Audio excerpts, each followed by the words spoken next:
More? What is this not no?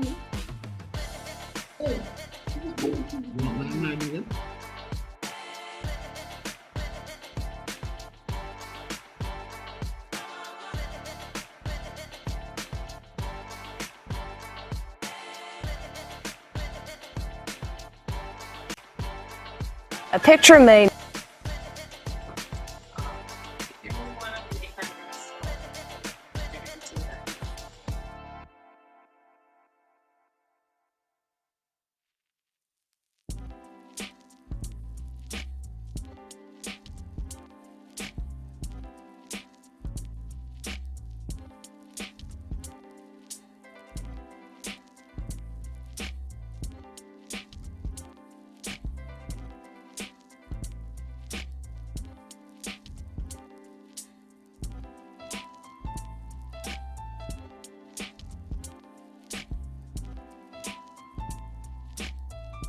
Hello, people.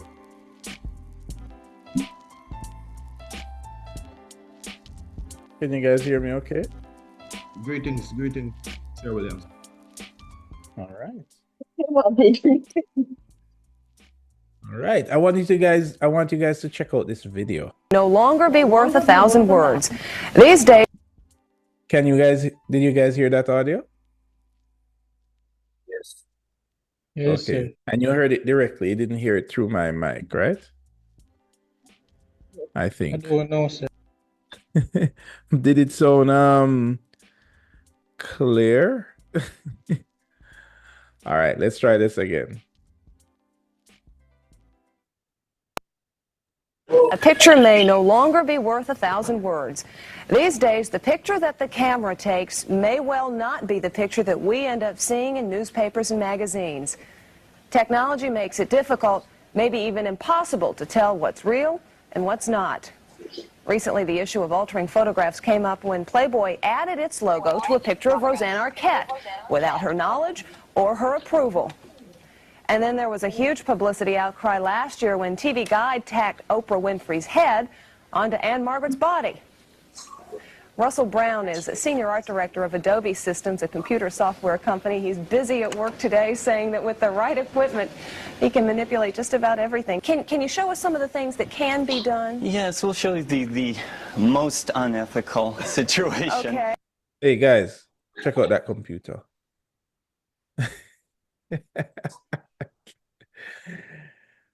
Anybody have a computer like that? The poor monitor doesn't even have a stand. Anyway.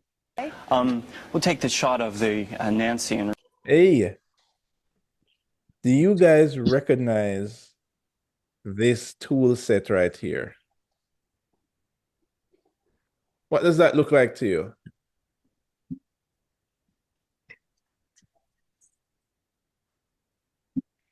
Guys? That Photoshop application. Yes, the very first version of Photoshop when it came out onto the world. This was the first product that Adobe made, the company at the time. So they have been around for a while, but I mean, this do you guys recognize what tool this is?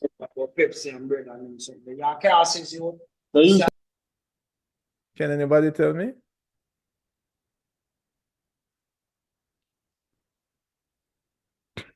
Guys, remember when we're in class, you have to mute your mics. All right. All right. Who is here? Ansel is here. Yes, sir. What is that tool in the upper left-hand corner? So I can't say. What is that? That's something to crop. Exactly. That's the exact same crop tool that we have here in this modern version of Photoshop. So if I come on thing, check that out. Here is the crop tool. Well, the text tool. Here is the text tool. Here is the crop tool again. Sorry, this is the marquee tool. This is the crop tool here. This is the lasso tool. And here is the magic wand, the eraser. So can you imagine how far this came from? But it is, at its core, it's still the very same application. That's kind of crazy. on, and I'm going to place myself into this photograph, and using this type of technology, you can easily get things to pop right in. And in this case, you're going to become the third member of the party. Yes. And there you are. And then I can pop yourself right in.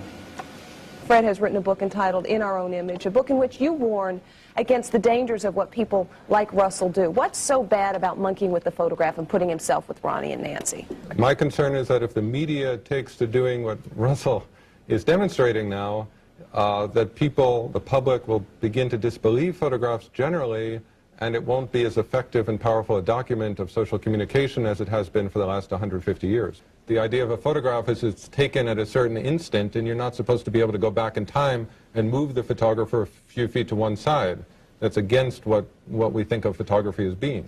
How do you respond to these kinds of arguments, Russell? As a graphic artist, I see this as a tool that I have, and I would never give it up.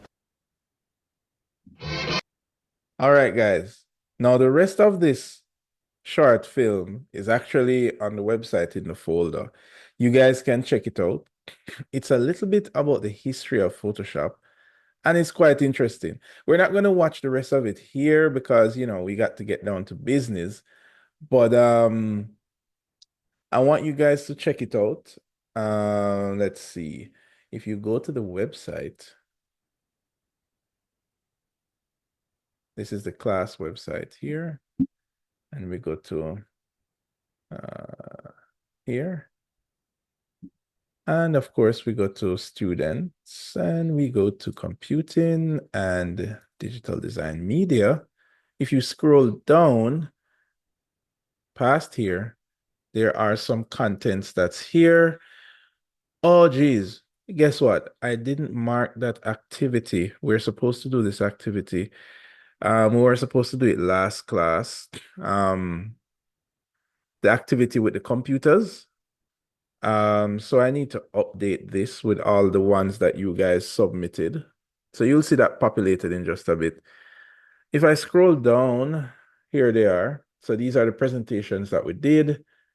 And the Photoshop should be, I have the Illustrator one, but not the Photoshop one. Okay, I'll put the Photoshop one in there. While I'm here, guys, if you head over to the check grades section, you will see that exercise 1 is marked. So at the end of this class, you guys can take a look to see there's the ID numbers there. Please keep an eye on the notes. For example, there are some persons that have the file is corrupt and it wouldn't open. So you guys need to look out for that so that you can send back the corrected file. So I usually put these notes section here just so you can know some information about what you submitted. All right, guys. So remember how we're doing these. These exercises are class activities. So you do them and then I mark them same time. And then you get back your grade same time. All right. So to check this, you go over to the grade section. Now you can keep track on your activity and how well you're participating in class using this. I will update this for next class so we can finish our conversation about the computers.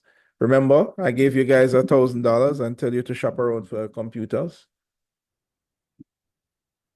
Sir, how can we submit those? I wasn't here last class. I'm not sure how to submit the assignments. To Or submit where? that one, you just click this button here, submit class Not that activity. one. The last activity. You The mean class- the exercise? Yeah, the exercise. Right. It's up here, exercise 1. Right. Okay. Right, so you just click submit. You just click the exercise 1, and here is the submit button. I mean, here's the submit button here, and here is where you access the class files. Okay. So yeah. Okay, guys, so today we are moving to exercise 2, which is also Photoshop, right? So we are going to do our next activity, and I think this class should not be so heavy because we did manage to get through what we wanted to get through for the earlier class. So for the working class, we're going to jump right in and get going. So I want you guys to fire up your Photoshop and we are going to get moving now. Okay, so for today, we're going to be looking on exercise 2. Now, exercise 2 represents one of the basic challenges that we usually have in this field when we have a hand drawing, and what we need to do is use Photoshop to create a more elegant replication of that hand drawing, right? So this is essentially what we're going to do today. Now, the first thing we want to do is to grab the exercise files. So if we click that link, the exercise files should be here. You're going to download it, and that is what the file should look like. Now, this represents a scan of a hand sketch that was done. And you can see that it's a pretty... So guys, just in case we don't know, to access the exercise files, we need to go on the class website, and we're going to go to exercise 2. We'll click that. And here we go, exercise files. All right, so that is how you get to the exercise files. All right, let's continue.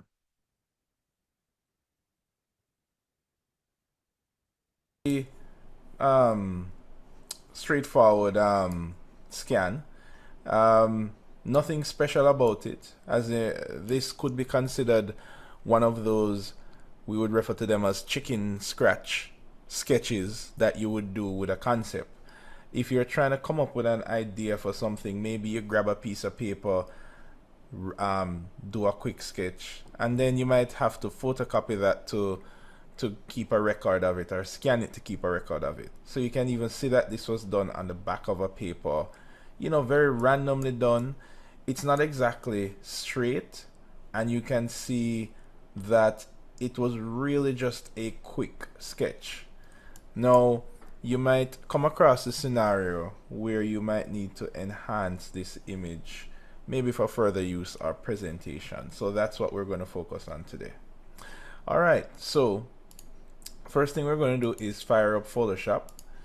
Now, we did create our own workspace layout, so I'm going to load the DDM workspace.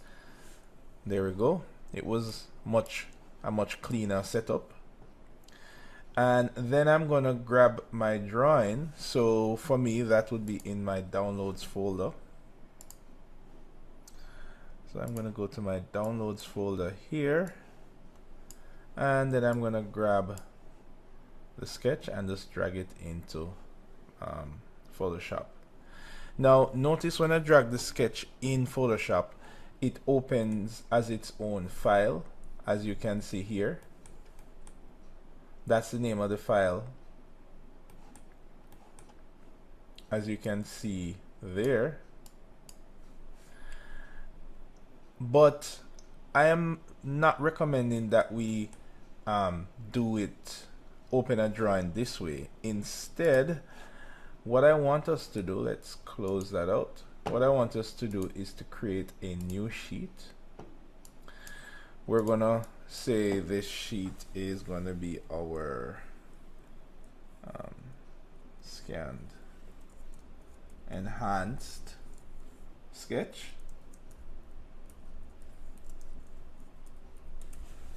And we're gonna make that, we're gonna choose a document type to be US paper, and we'll leave everything else at default pretty much. We're gonna choose OK. Now that we have a blank page, now I want you to drag in your scanned image. Now notice when we do things this way. What's up? You're gonna give us a chance to do it as you are doing it. Yes, I'm gonna try to balance as much as I can. So But to a certain extent, because you will have the footage to use afterwards, and we're trying to get it done within the time. okay. So, where are you? Have you gotten the... I'm opening the sheet. The width of the sheet must be what? How much? We're going to use letter size. So, you can just choose letter. So, when you go to Photoshop here, right, when you go to new page, here we go. Yeah, that Right. come up, right? Right, so we're going to choose portrait. Yeah. And if you're using this version of Photoshop, you're going to go up here to print and Okay. choose letter. Oh, And we can just use everything as default. So it's 8.5 by 11, but letter so will give you that measurement. so it's a new change the orientation. Then we got to print Mm-hmm. and then choose letter. Right. And then we say create. Yep. All And right. that's how you end up with this sheet right here. All right. So we're on the same page. Yep. So you're going to drag the sketch onto this sheet now, which is what I just did. Okay. All right. Right. And remember, guys, how we did it is, because this class is so late, I give you until tomorrow. Just in case any one of us have, I don't know, technical issues with Photoshop or anything like that. But I would say try to just hand it in after class. If not, the clock doesn't start until after tomorrow. All right? Okay. It comes in as a smart object, and we need to click that we need to commit that change, as you can see there. So we're going to say yes for that.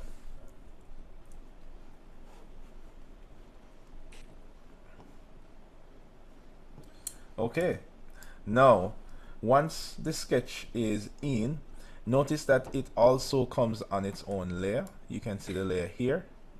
You know it's a smart object because it has the little icon right here.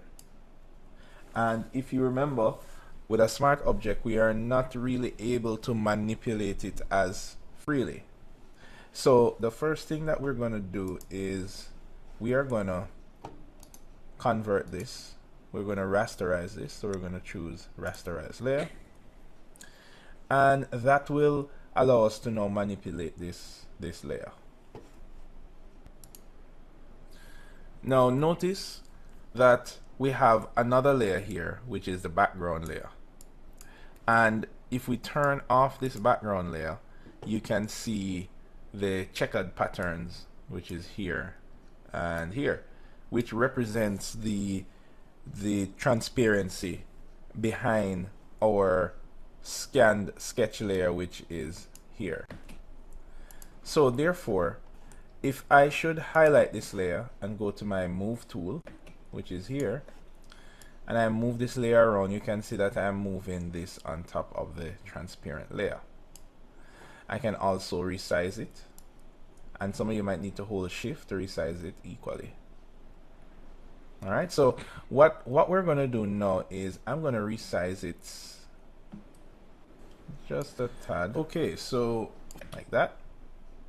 So it's basically sitting inside my page. And essentially what I want to do is get rid of this white area that is here. So we only want to focus in on this area. So what we're going to do is, with the scan sketch layer highlighted, we're going to use a new way of cutting out the tool. Now, all right, so is everyone getting through? No, sir. That's how you know everything is going fine then, because you're not getting through. Tell me what challenges you're having.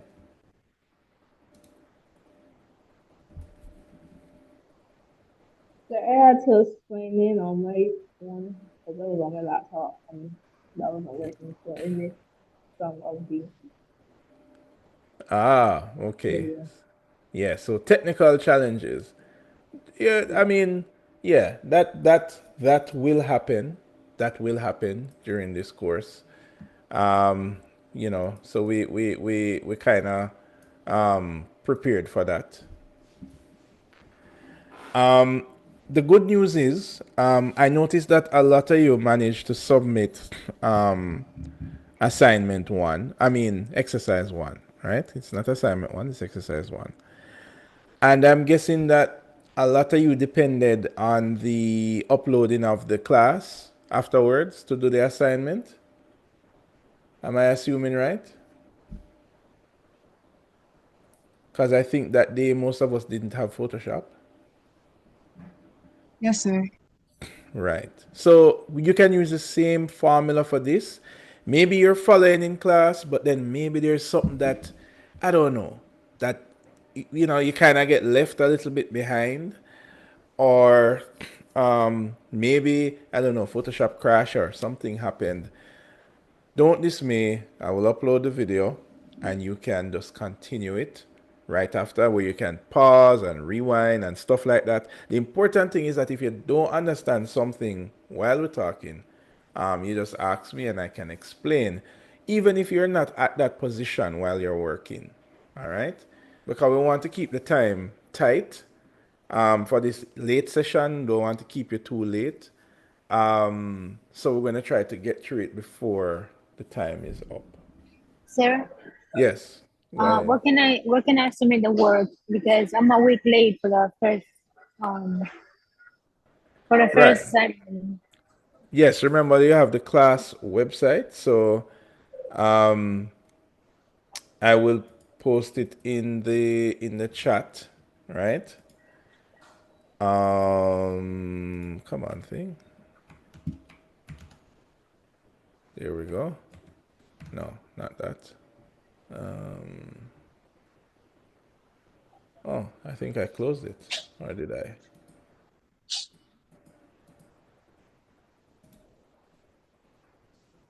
Come on. Do is with this. I think it's this. Okay, here we go. Right. So here's the class website here. I'm going to paste it in the chat. There we go.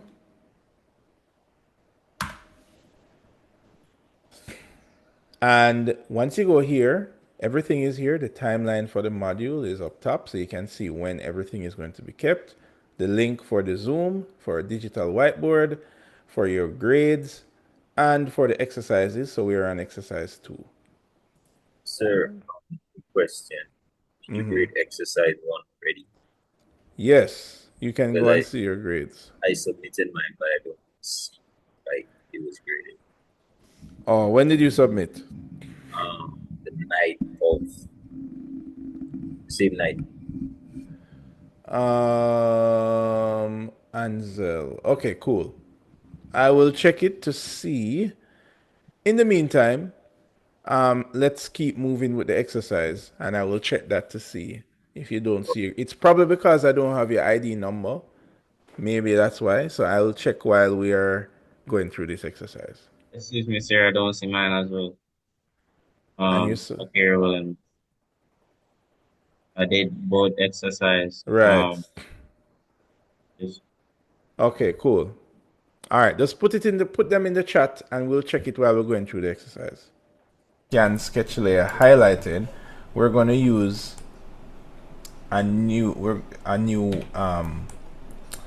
way of cutting out the tool. Now, last week we used the polygonal lasso tool to cut custom shapes. This time we're going to use the one that's a square. So we're going to click that, and notice what I'm going to do is highlight just the usable section of the drawing. Now, I could have used my polygonal lasso tool to draw a polygon around this drawing, but let's try a different tool this time. Now, when we highlight this area of the box, what I want us to do, ensure that you have your scanned sketch layer on, and then we're going to copy. And what's going to happen is that Photoshop is going to copy everything inside the marching ants that you see. So then we're going to go to edit and choose paste. You can even use Ctrl V if you please. Now notice a new layer is pasted, and just to see what this new layer is, let me turn off my scanned sketch layer. So you can see that it pasted what we copied inside the selection box. Now, this is essentially what we need, because we've basically copied out the usable section of the sketch from the scanned sketch layer. So we're going to turn that off, and we can now continue using this layer. So I'm going to double click this, and I'm going to call it extracted sketch. Alright, it's always a good idea to name your layers. Alright, so now that is done, what we're going to do is we're going to go to the move tool. Remember, that's right there. And then we're going to resize this to take up most of the page. So remember, we're not going to skew it, so ensure that you're not squashing or stretching the image. Depending on the version of Photoshop, you might need to hold Shift. The newer versions, you don't need to hold Shift. It will automatically scale proportion for you. So we're going to scale this up so that it is roughly in the center of our screen, and we're going to click OK there. Alright, great. Now we can even turn on back our background, just to kind of get the sense of everything. And this is what we should have thus far. Now, we don't need the original scanned sketch layer anymore because we've basically cut that out and we don't need that anymore. So what we're going to do is we're going to drag it down to the garbage bin here, and that will essentially get rid of that layer. So now we only have 2 layers remaining. Now with the extracted sketch layer selected, what we want to do is now identify some problems with this before we start to enhance the line work. Now the first and most obvious problem is that this sketch is lean, and that is a regular side effect that you might get from sketching, right? So what we're going to do is try to align this sketch. Now in order to do that, we're going to use the guides feature, and guides is a feature that you pretty much find in all of the Adobe digital design products, as well as most graphic design programs. Now in order to get that, what we need to do is we need to click and hold anywhere inside the ruler section. Notice there's a ruler at the top, and notice there's also a ruler on the sides. So what we need to do is grab Sir, I don't have a ruler. inside. Sir, I don't have a ruler. Control R. That will get you your ruler. Hold Control and press R. Okay, thank you. No problem. Inside the ruler and drag downwards. So let's try that. Grab inside the ruler, drag downwards, and what will happen? A guide will be created. So we're going to create a guide here to help us to align the roof. Then we're going to do the same thing from the left side. We're going to grab inside the ruler and drag out like that. So we're going to grab here and drag, and we're going to use this to align the wall. Now obviously you can see that the wall is very lean, so we need to straighten that. Let's grab another one from the top to maybe align the floor, and let's get another one down on the ground. Let's get another one for this wall over here. Now guides do not show when you are producing your work. So when you're printing, saving as a JPEG, these guides will not show up. You can control your guides by going to the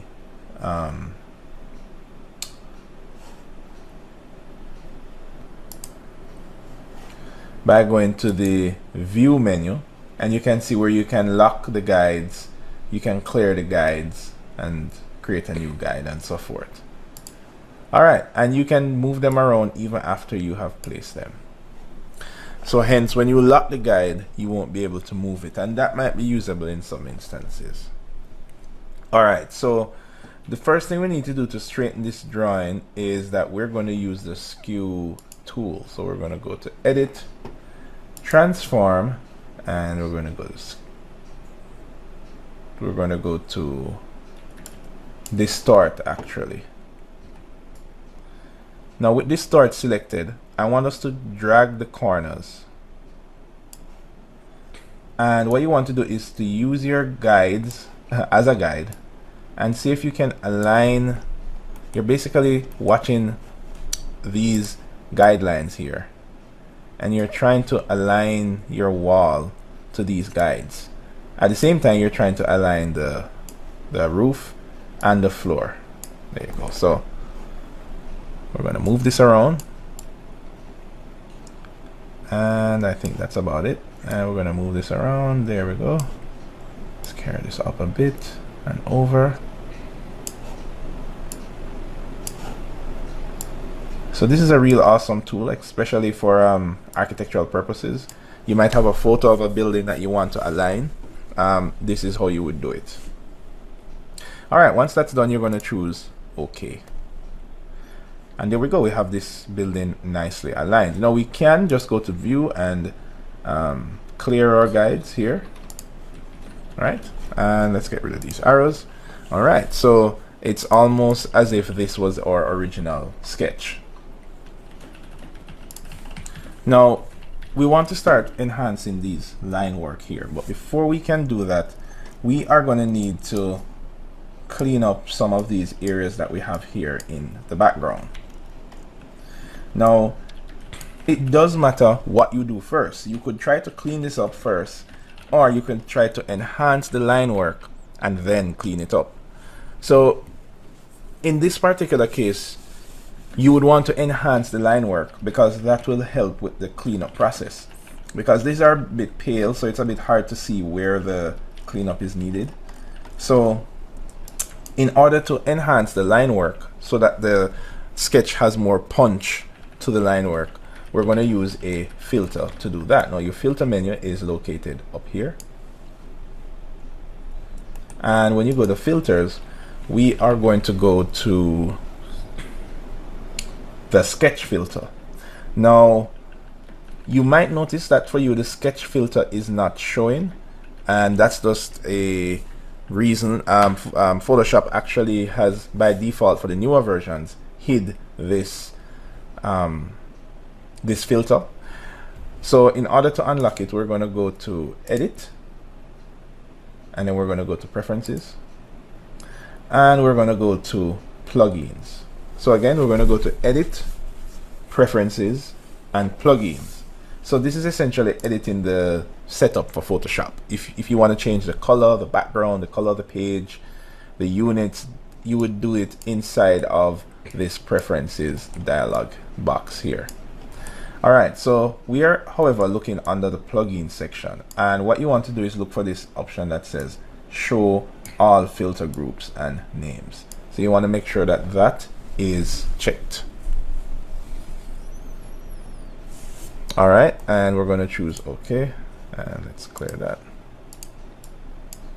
Now that will give you the sketch filter, and what we're going to go is go to photocopy. That's what we're going to use. That's the filter that we're going to use.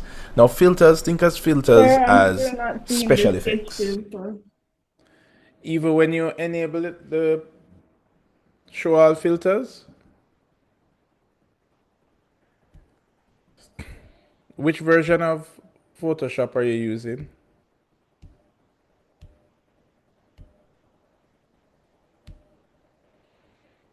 Hello? Oh, I'm talking and I'm making it's the latest one, sir. Oh, I know Photoshop was fighting out the filters, you know. I don't know if they were successful in doing that. Let's see. It goes straight from sharpen to stylized. There's no one in between.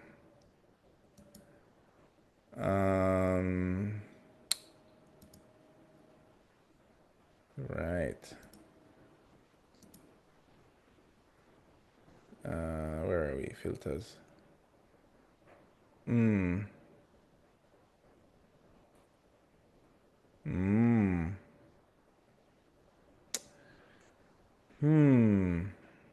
Where did they put it? Photoshop. What did you do with the sketch filters?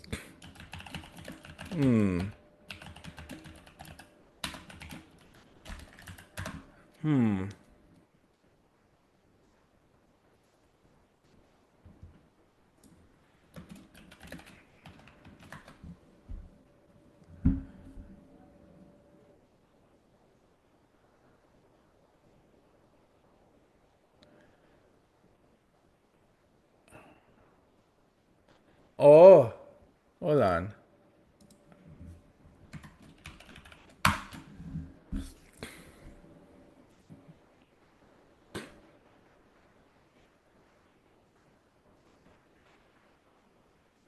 Come on, Photoshop.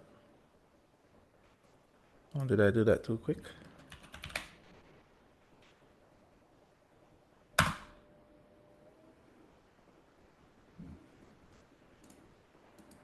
Lord.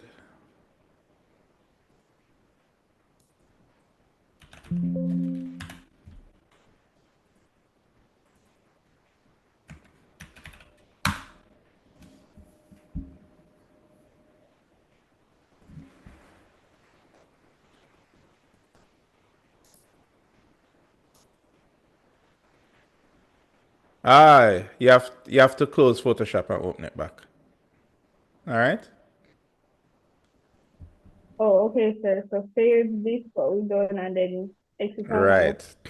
Yes. Go Okay. ahead Can and you give close me it two down. seconds, please? Yes. Let me give you 2 seconds. Okay, guys. 2 seconds of music. No, what I was gonna say while she's coming back, I think I got lost when you bringing the picture. Right. So, let's do this here. Right. So I believe when you put in the picture that you download, Yeah, man, I put in the should picture look and I would have reached the point now where I remove it right. So the part to cut just the picture alone. right. So what we did was we used the marquee tool here, and we Yes, drew a line around the picture, right. I did that.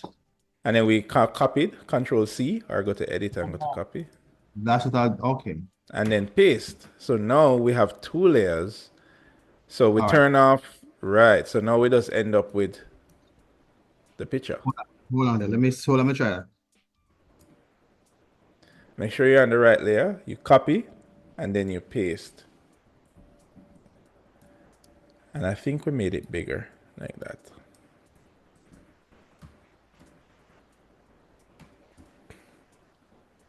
Yeah, can you repeat that again, please?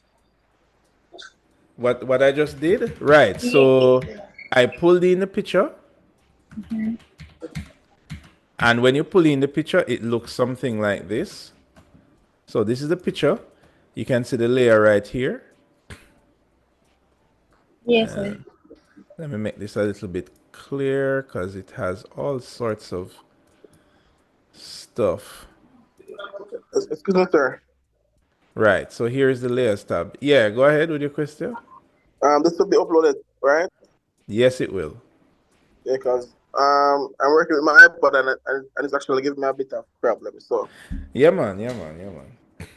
And of course, me doing it over will be in the recording as well.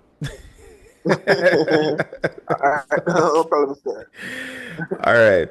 So yeah, so this is when you drag it in, and then we're going to use the marquee tool. Make sure that you're on the scan sketch layer, and I'm going to highlight the scan. I'm going to go to copy, and then go to paste. And then it's going to paste on a new layer. So then I'm going to turn off this scan sketch layer and the background layer. And that's how I end up with just this. And I think I made it bigger. And then we added the rulers. Hold on there, sir. Hold on. Stop right there, sir. Sir, I'm not seeing the copy option. All right, just hold Control and press C, and then Control and press V. Oh, okay. I got it. Right. So we turn off the scan layer and we turn off the background layer, right? Right. So you just end up with what you copied.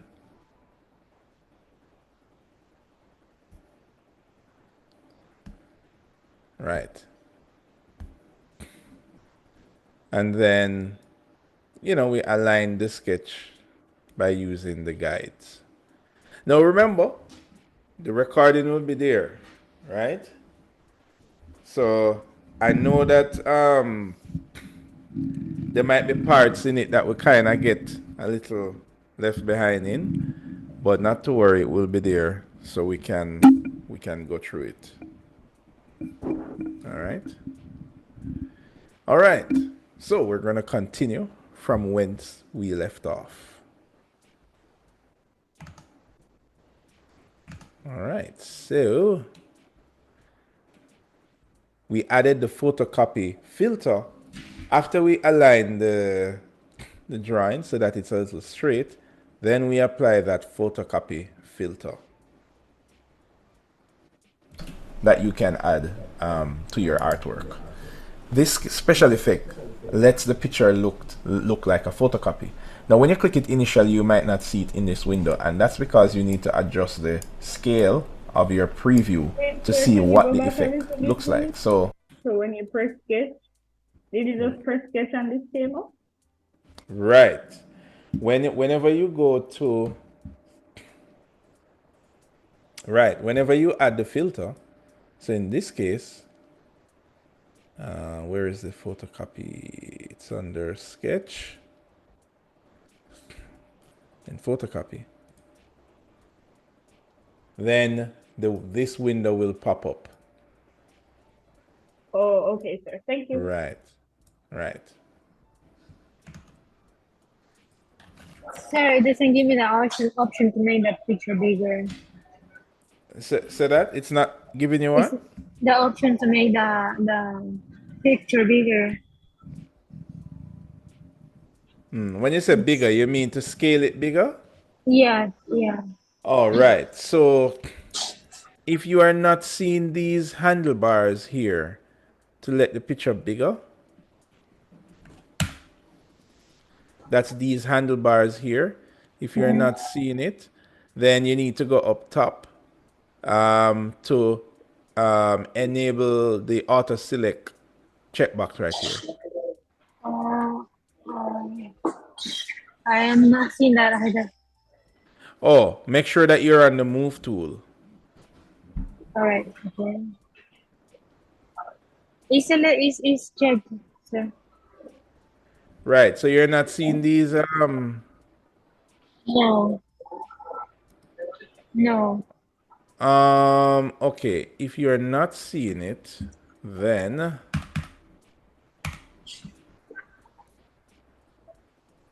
then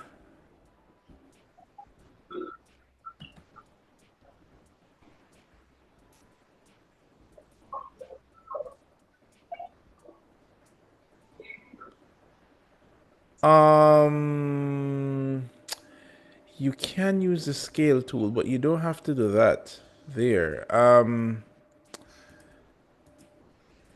So when you click on the different layers, you're not seeing the layer highlighted here. You're not seeing it highlighted with a blue highlight here. No, sir. Well, I currently have the 3 layers, the same that you have. Okay. Selected the background. Right. So So make sure. yes. Anybody else that's not getting it?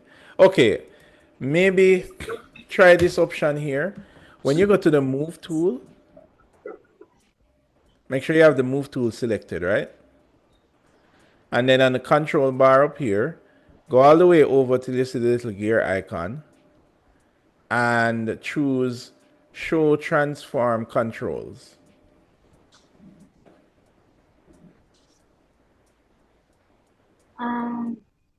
I'm not seeing that either, sir. I think which Are you using Photoshop 2024? I think I'm not sure. Are you using No, a late Elements version. I'm using 2022. 2010? No, 2022. Okay, doesn't matter. And you're using Photoshop, not Photoshop Elements, right? No, Photoshop. Okay, so when you go use Photoshop, when you click the move tool here, do you see auto select here on your Photoshop? Yes, I do. But when you go over, you're not seeing the little gear icon? No, no. Maybe your Photoshop don't have it in the gear icon. Maybe this option, show transform controls, maybe it's up here somewhere. There should be something up here that when you click the move tool, you check that checkbox. Oh, okay. I just selected an option that says show transform controls in the blue. Right. I'm There seeing you it go. now. There you go. Alright. There you go. All right, cool. All right. So once you do that now, you will have these control bars. You can move it up and down. All right, let's proceed. Special effect lets the picture look like a photocopy.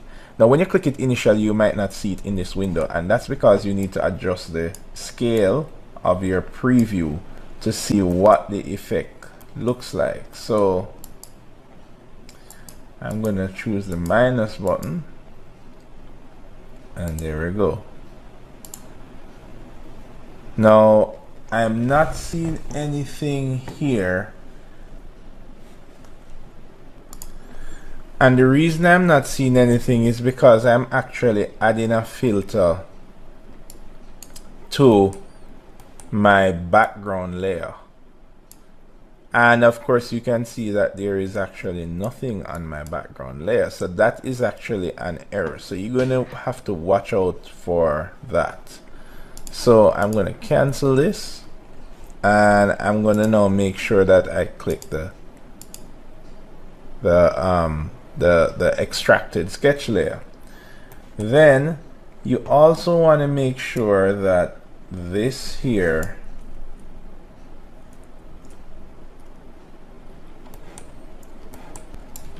is set up correctly, and this box needs to be black and this background box needs to be white.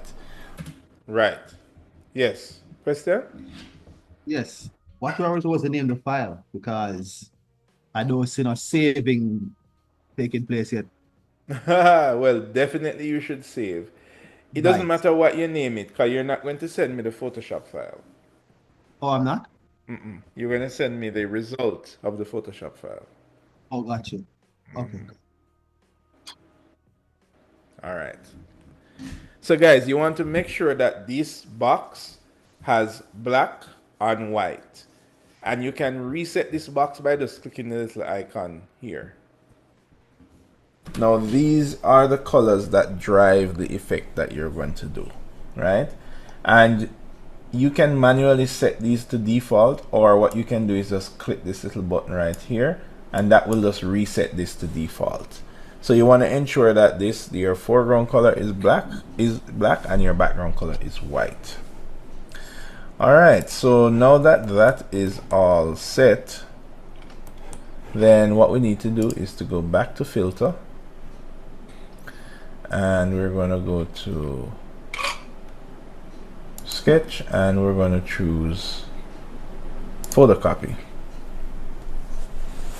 All right, so now you will start to see some effects here, and we're going to zoom out. All right, so right away you can see what the photocopy filter does. I mean, it actually looks like a photocopy, and you can now see more clearly the background that is here. So that poses a bit of a challenge because, you know, we don't want the background to be here on the image. Now additionally, what you can do is tweak these values here to get the desired effect, right? So let's see. Notice that when I change the detail, carry it all the way down, notice it gets more pale. You lose the background, but you also lose some foreground.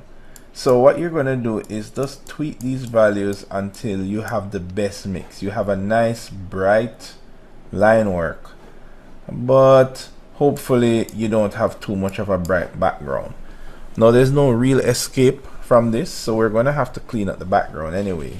So what you want to look for is to make sure that your line work is nice and bright. All right, and if you compare that to our original image, you can see that the original image was much paler, right? So we want to try to beef up those lines. The side effect is that we're going to have to deal with these background issues, but let's take it one step at a time. All right, so we're going to now choose OK once we're happy with this. Now this is a destructive effect, meaning just like the warp tool, once you choose OK, you can't go back to edit it. You basically just have to undo. So you want to make sure that you have the right balance. You're going to choose OK. All right, so now that we have the line work nice and strong, we now need to get rid of most of these background text. And the way that you do that is we're going to need to use the eraser tool. Now, there are a couple ways we can do it. So first, let's try using the eraser tool here. Now, if we grab the eraser tool, and as usual, you want to make sure that this is black and white, right? If it is not, you want to hit this button to reset it. Every tool is basically driven by these options. So you want to make sure this is on the default.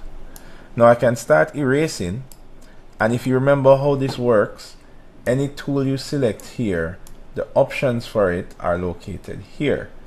So with my eraser tool, I'm able to choose the size of my brush, which is here. I can also choose how hard my brush is. You can see these values here. And I can also choose the size of the brush. That's here. Now, if this size is fine to you, then you can clean it up. But you know, you can go through and clean up. You might realize that this might be taking a little longer than necessary. So you might want to increase the size of your brush. Let's go a little bigger. There we go. Now, you want to remember you're going to use the Alt and mouse wheel to kind of move around. Now, you don't want to erase your actual line work. If you do, then you're going to go to the history. You should still have your history panel, and you can just undo the last thing you did. So what we're going to do is clean up. Now what I suggest is that you use the big brush to get rid of the far reaching elements. So you know, we're going to get rid of here and maybe some spots in here where you don't really require detail. Maybe get rid of some stuff down here. There we go.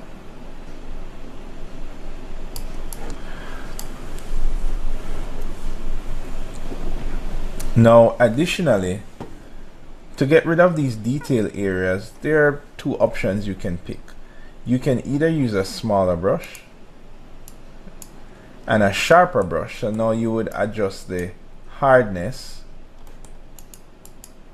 You would adjust the hardness of the brush here and make it 100% hard.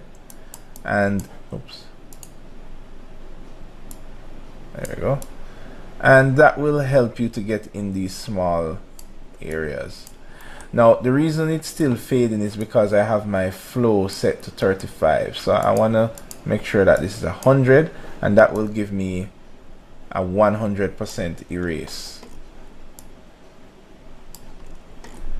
I can go in, oops, undo, and we can erase these areas.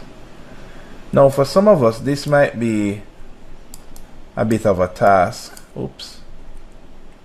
So you can use the shortcut buttons to make your brush smaller, which is the left square bracket and right square bracket to enlarge. So left square bracket to get smaller.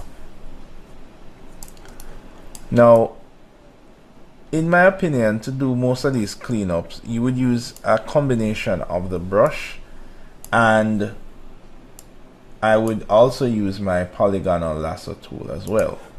Now how does that work? Well, we would do the same thing that we did to cut out the sky, but in this case we're just trying to cut out, you know, all these unwanted elements. So I'm actually drawing a shape around them. Come back to the end, and I'm going to hit delete. So you might find that that is actually quicker if you are a fan of using the polygonal lasso tool. Delete.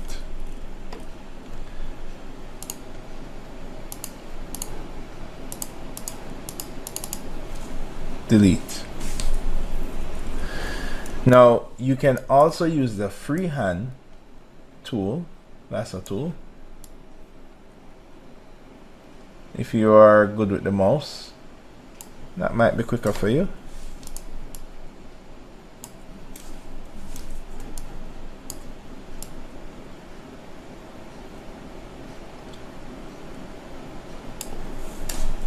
Delete. Or you can stick with your eraser tool. It's really up to you what you want to use. All right. Now, an interesting thing to note is, notice that we are actually on the extracted sketch layer, and we're actually deleting elements of that layer. So if you turn off your background layer, then what you will notice are these holes in your drawing. Naturally, because you have really been erasing this top layer here. So your background layer is white. So now that your background layer is turned off, you're going to see the transparent checker boxes below. So some of you might prefer this way of erasing because you can see definitely that. Let's make this bigger. You can see definitely that the layer on top is erased properly, because the white is gone along with the text.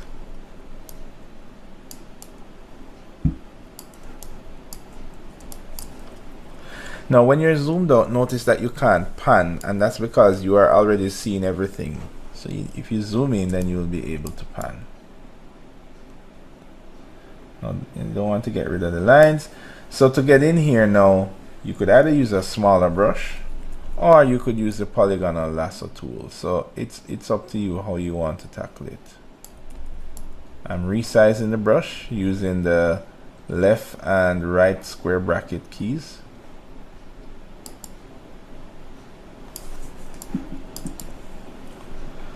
And I'm gonna just switch to my polygonal lasso tool here, so that I can just make one big select of this area here.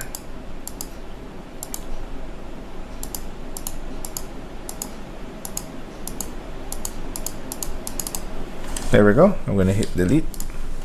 All right, now let's just clean up this area here. I'm going to grab my eraser tool again and erase that in here. Now you don't need to get rid of all of the white, because remember that the white is basically the white of the page. You're really just trying to get rid of those photocopy backgrounds that you see there. So like most of this stuff in here you could keep if you wanted to, because most of in here it's just pretty much white. All right. Oops, there's a little piece right here. Now remember, you're using a raster program, so what you're really doing is manipulating squares. If you zoom all the way in, you will see that all of these line sketches are converted to pixels.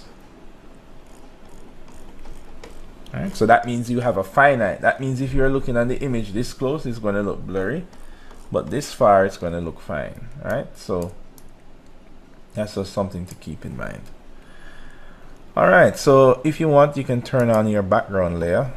You know, it's going to look much cleaner now. Here, to get rid of some spots in here. Now you want to make sure that you are on the correct layer when you're erasing. So you want to highlight your extracted sketch layer and not your background layer naturally. Alright, so don't try to get it too perfect, because remember it is indeed a sketch, so we want to keep that natural, organic feel.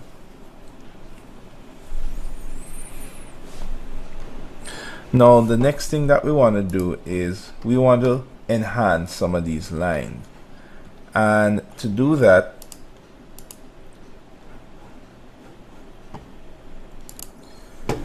we are going to use the line tool. Now this is another tool that we're going to be introduced to. That's the tool here, and remember, anytime you select a tool here, well, you need to look at the options up top to see what the tool has to offer. So we're going to select this line tool here, and we're going to change it to line. Ensure that you're on line. Now, important, we need this to not be a shape, we need it to be pixels. Now, depending on your version of Photoshop, you might get an icon instead of a text. But if you hover over the icon or the button, you will see which one is pixels. So you're going to choose pixels for this one. Line tool. Now, once it... Yes, sir. Me either. Right. So if you're not seeing a line tool, that just means that if you click and hold, you will get the line tool here. All right. So you're probably getting one of these shapes. So just click and hold, and you'll get the line tool here. Got it, sir. Thank you. Right. And when you choose the line tool, also make sure that the option up here is set to pixels and not shape or path. If you're using a really old version of Photoshop, then I don't think it's a drop-down list. It's more of a checkbox. All right. So you want to be on pixels. All right.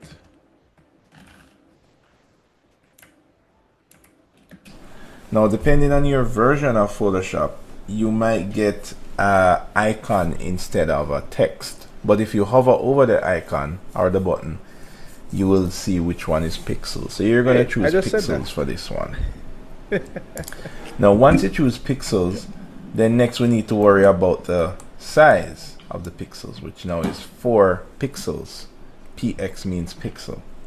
So we could test that out. If we draw a line here, well, that's the thickness of 4 pixels. And it is 4 pixels because if you zoom in, you will see it's actually, 1, 2, 3, it's like 4 pixels wide, literally. All right, so we're going to undo that. And the reason we're doing this now is that we're going to enhance the sketch a bit. So now you want to do this carefully because you don't want to turn the drawing into a very digital AutoCAD hard drawing. You still want to keep these nice splotchy freehand gestures. But what you're really doing is just trying to enhance the line work manually. Just touch it up a bit, especially where there are these gaps. So like here, you want to kind of close up some of these gaps.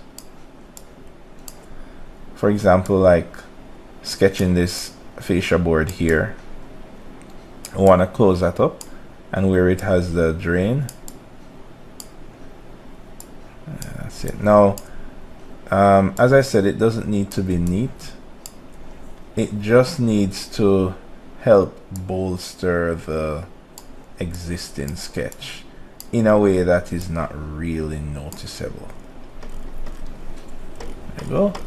So you just want to add some, you're basically trying to get some definition out. So like maybe I'd add some to these, just to give these floorboards some definition. Yeah, maybe give that, there we go, that sole plate as a definition here. If you want, you can even put in the timber symbol for your sole plate. It is a sketch, so it may not necessarily need to have all of those things. Now, in some cases, you might want to go more than 4 pixels. A shortcut, instead of typing, is that you can just put the mouse in there and mouse wheel up or down to change the size.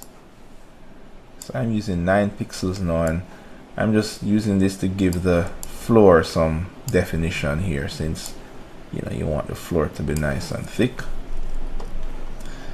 And for our ground, I'm going to beef that up again, and this is just so that we can give the ground plane a nice definition, maybe like that. There we go. All right. You can use this to even enhance, so maybe I want to enhance. Actually, perhaps I would enhance these, but these lines are almost too straight, so you don't want to make them too straight.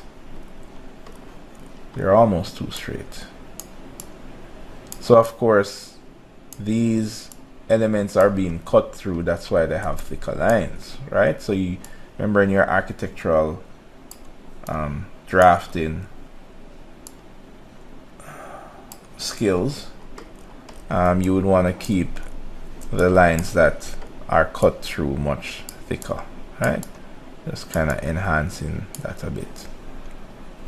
All right, let's carry the line weight down again, and yeah, I think let's get one in here, and let me just get one in the middle of here. Let's get another one here. Oh, this looks like it should come all the way down. Yeah. All right, great. So we've pretty much enhanced this. Now would be a good time to save, and we're going to save this as enhanced sketch PSD. I'm going to save it to my desktop. All right, so now that we have that done, the next step will be to add some color to our drawing. Now, some of us might be familiar with the age-old way of using the paint bucket. So for example, you might want to pick a color. So let's say that you go to your color here, you can pick a color, any color. When you pick a color, notice that your foreground color changes there. And if you want to do it old school style, you could get your paint bucket here and then try to paint. Now you might realize that that's not quite going to work out how you want it to. I mean, it is kind of working, but we're not going to invest in this method to paint. A, it's longer, and B, if you decide that you want to change the color of this, it's going to be problematic. So we're going to go to our history. So that was a little example of what we don't want to do. We want to use more modern techniques to paint rather than using the paint bucket. So what we're going to do is, well, first we're going to reset our thing here by clicking the little button here.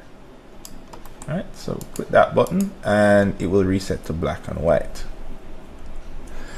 Now what we want to do is we want to set this up in such a way that if we change the color, we can recolor it easily. That's the objective. Now, in order to do that, I want us to turn off our background layer. Now, when you turn off the background layer, you realize that, you know, you still have these white areas that is in the drawing. Now, in order to do this feature, what we want to do is we want to get rid of all of these white areas completely.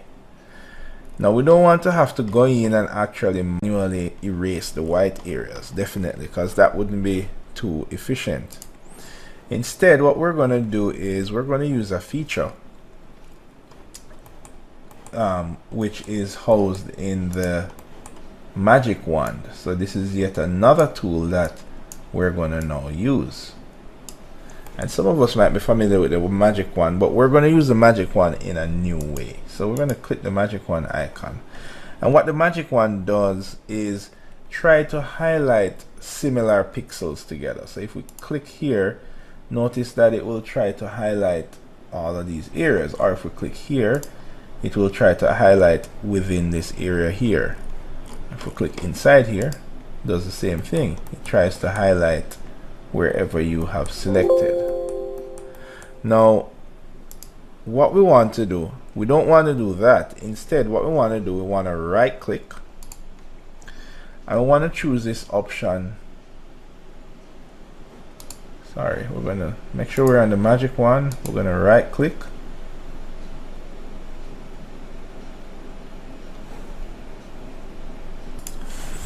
And when we right click, we should get a menu looking like this.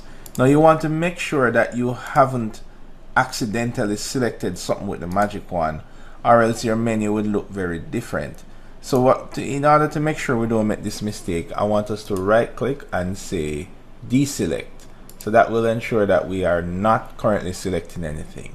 Then we're going to right click anywhere in the drawing and we're going to choose color range.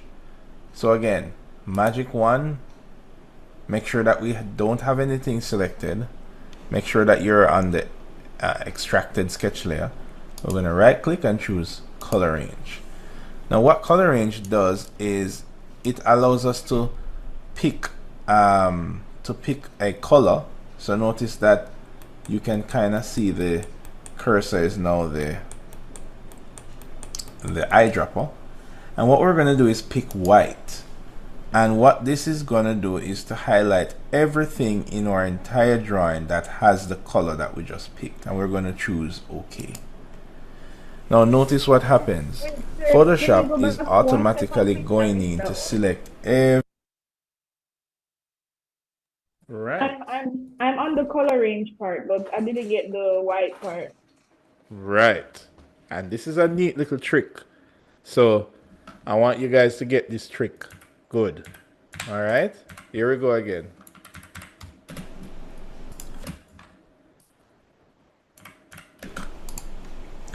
I want to choose this option.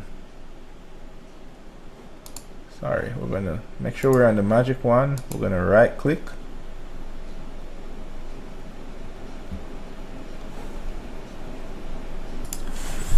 And when we right click, we should get a menu looking like this. Now you want to make sure that you haven't accidentally selected something with the magic wand, or else your menu would look very different.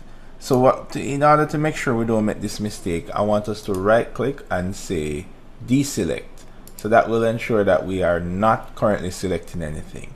Then we're going to right click anywhere in the drawing and we're going to choose color range.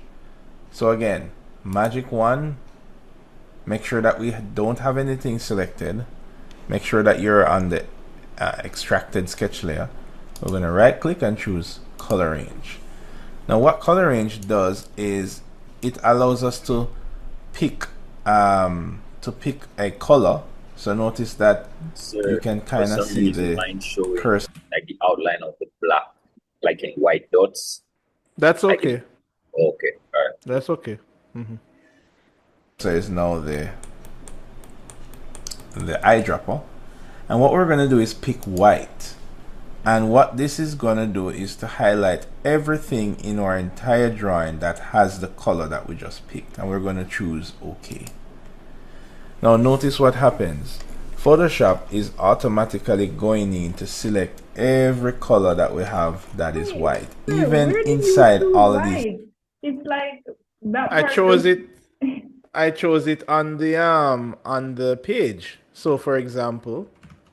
Oh, you click the page because I'm looking at the color range and I'm like, where is white on this thing?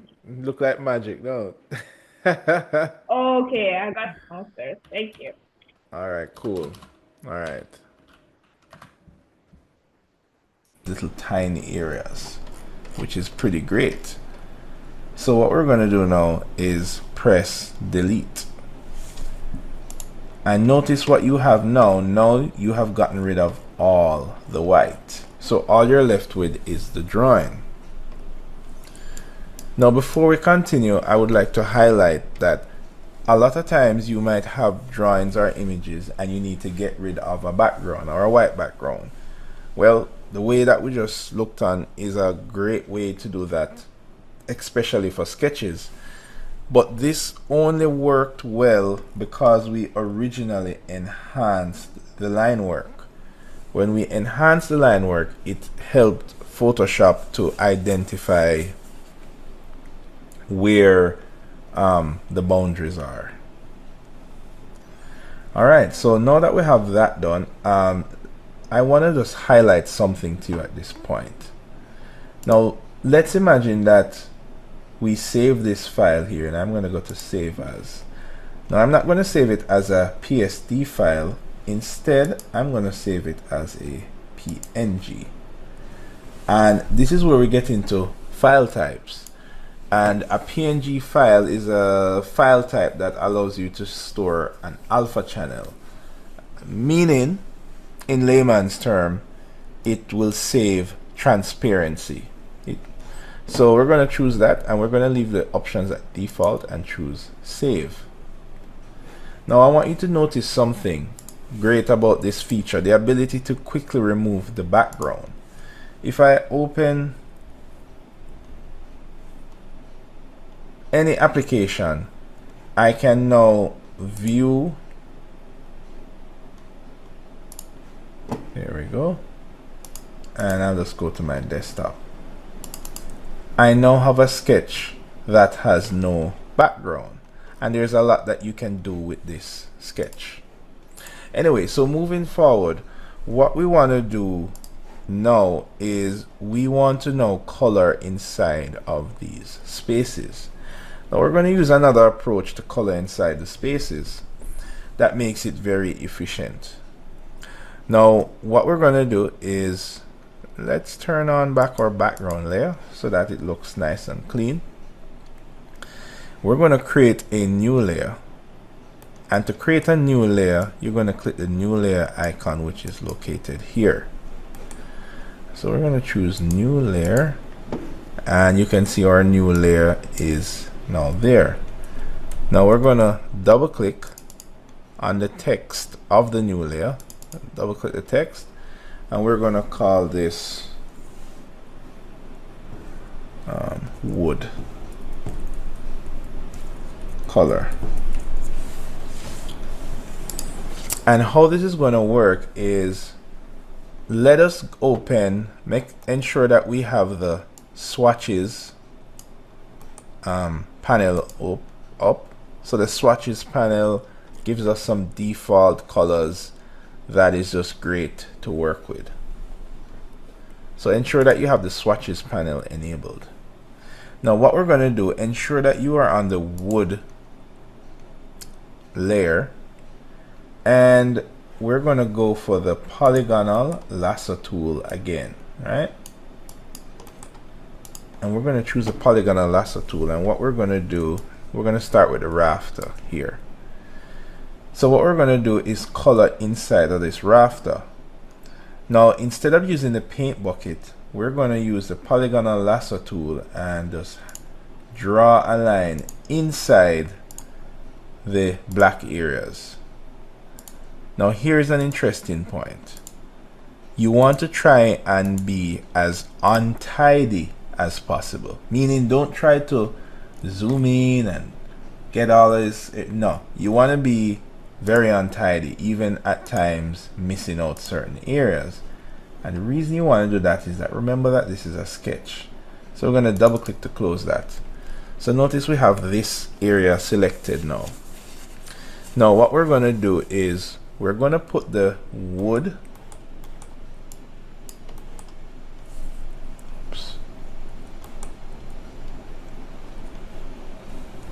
let's get this area here. Right, so we're going to put the wood layer, and we're going to put that below our sketch layer. So let's do that. There we go. And then we are going to grab our paint bucket again, but make sure that you are on the wood color. And then we're going to choose a color, but instead of using the color panel, this time let's use the swatches panel that has some nice textured wood available to us already. So we're going to pick one of these nice colors here, and with the paint bucket highlighted, we're going to fill this area here. So notice it has just filled in the area that we have selected, which is great. Now let's go back to our layers. And what we're going to do, we're going to deselect. So we're going to change to the lasso tool, again, the polygonal lasso tool, and we're going to right click and choose deselect. So now it's deselected. Now let's do the same again for here. So we're going to, let's use the same wood layer here. And we're going to use the polygonal lasso tool, and we're going to do the same thing. We're going to try to draw the highlighting here, and we're going to try to be intentionally untidy, not too untidy though. And we're also going to fill that with wood. So go back to your lasso tool and deselect. So you get the idea. So let's do this again. We're going to try a different color of wood here for our beam. So what we're going to do is we're going to create a new layer, and we're going to, yeah, what's up? I'm sorry, you probably went through this already, but the sketch option, I don't have it. Like, I went into edit, preferences, plugins, selected the show all, like filter, that thing, and then I closed Photoshop, opened it again, and I still don't have it underneath filter. Oh wow. And you look back on the preferences to make sure that it's still clicked. Yeah, Are you using what, 2024? 2023. 2023. It should be there. So when you go on the filters, you're not. I found it a different way. Uh-huh. When I went to filter, there was an option that says filter gallery. And when I went on the filter gallery, then I saw the sketch option. Oh, filter gallery. Oh, so you saw like a sub menu here that said filter gallery for you? Not a sub menu. It was just one of the menus at the top, like what you have there, but I didn't have a Oh, sub menu that right. says sketch. You went to filter gallery here, Yeah. and then you saw a sketch. Oh, interesting. All right, cool, cool. Sorry, I don't have a filter gallery. So when you got, you're using Photoshop, not Photoshop Elements, right? Yeah, Photoshop. Right. So even when you go to filter, you're not seeing filter gallery here for you. I have last filter, convert for smart filters, neural filters, camera raw filter, and then the 3D blur gallery, noise, pixelate, render, sharpen, stylize, other. That's all I have. Underneath other, I have custom, high pass, maximum, minimum, offset. Right. That's all I have. Okay. Another reason is you might be in you're under image mode. Maybe you are under 16-bit. Check to see under I'm on the mode. 8-bit. Oh, you're under 8-bit, and you're using RGB as well? RGB color? Mm-hmm. Yeah, That seems very peculiar now. quite. Let's see.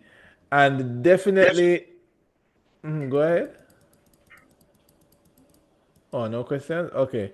Definitely when you go under plugins, you have the show all filters. Um, hmm. Hmm.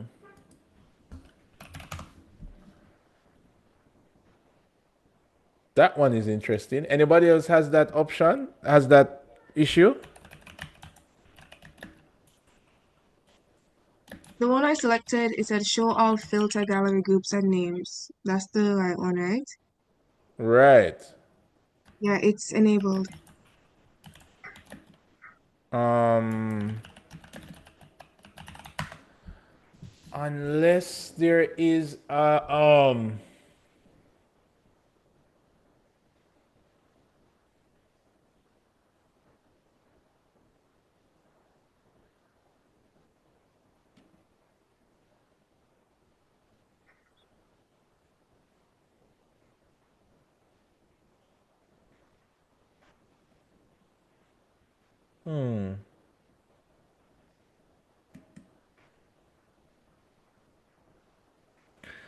And okay, so you are okay. Do me a favor. Just open a new page. Just let me try something. Just open a new document. All right then. Yeah, go to print. Let make sure that you are RGB color here, and just leave everything as default, and just Okay. create that. I did that. All right. So when you do that, you're still not seeing it there. Let me. Yeah, it's not there. I have the same options as the last time. I still don't have filter gallery as well. Hmm. Hmm. Hmm. And when I go through preferences and plugin, it still shows that it's enabled. Right. Because if you're on 16-bit, it would be there, but it would be grayed out. All right. Let me look into this one And while we get back. continue. Yeah, Yeah, while we continue with the tutorial, let me look into this. Let me look into it over no here problem. to find out. This one is peculiar. Right. Double click and we're gonna call Wait, this sir, quick wood. question. My Yes. thing at the side with the layer color history and thing, it disappeared. How do I get it back?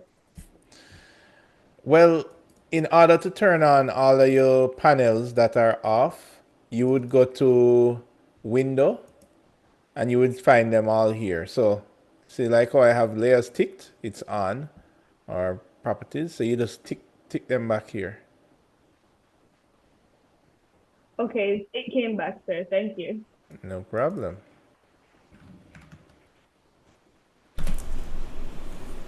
Two. And we're going to make sure that it's also below our sketch layer. Now, with the wood tool layer selected, we're going to go back to our polygonal lasso tool and we're going to, let's color this area here. I'm going to select that, double click to close it. And let's go over to swatches and pick another tone, maybe a darker tone, and go now to our paint bucket and we're going to fill that with a darker tone. There we go. Maybe that's too dark, too dark, so I'm going to fill it with another tone. Yeah, that's good. Alright, so switch to polygonal tool and deselect. Alright, so let's continue. Let's fill in this stud here. We're going to make this gray because this is a black wall. So again, we're going to create a new layer. And we're going to call this wall. I'm going to move a little bit fast now because we should be getting used to this. We're going to choose a color. So we're going to go with gray. Let's see what's in here. Nope. Grayscale. Let's go with that. Now you want to make sure that you are on the wall layer and that you are now on the polygonal lasso tool. And we are going to just draw in here. I want to see if you reset your Photoshop settings. Who was it with the mysterious sketch filter not showing? Remind me. Alana. Right, Ilana. Right. Alana. Let's try and reset the Photoshop. Maybe that is causing it. So when you do this, yeah, go ahead. I didn't say anything. No. Okay. Right. So close Photoshop. Then hold down Alt and open Photoshop again. And you should get a dialog box asking you to reset Photoshop settings.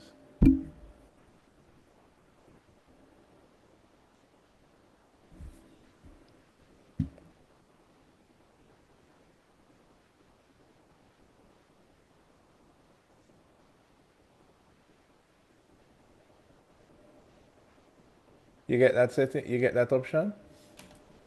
I was supposed to get a dialog box. It just opened Yeah. normally. It Like just just open. Alt alone. Right, yes. Alt alone should do it. It just opened Photoshop. Just opened it. Hold on. And you're using a Mac, right? I mean a PC. Yeah.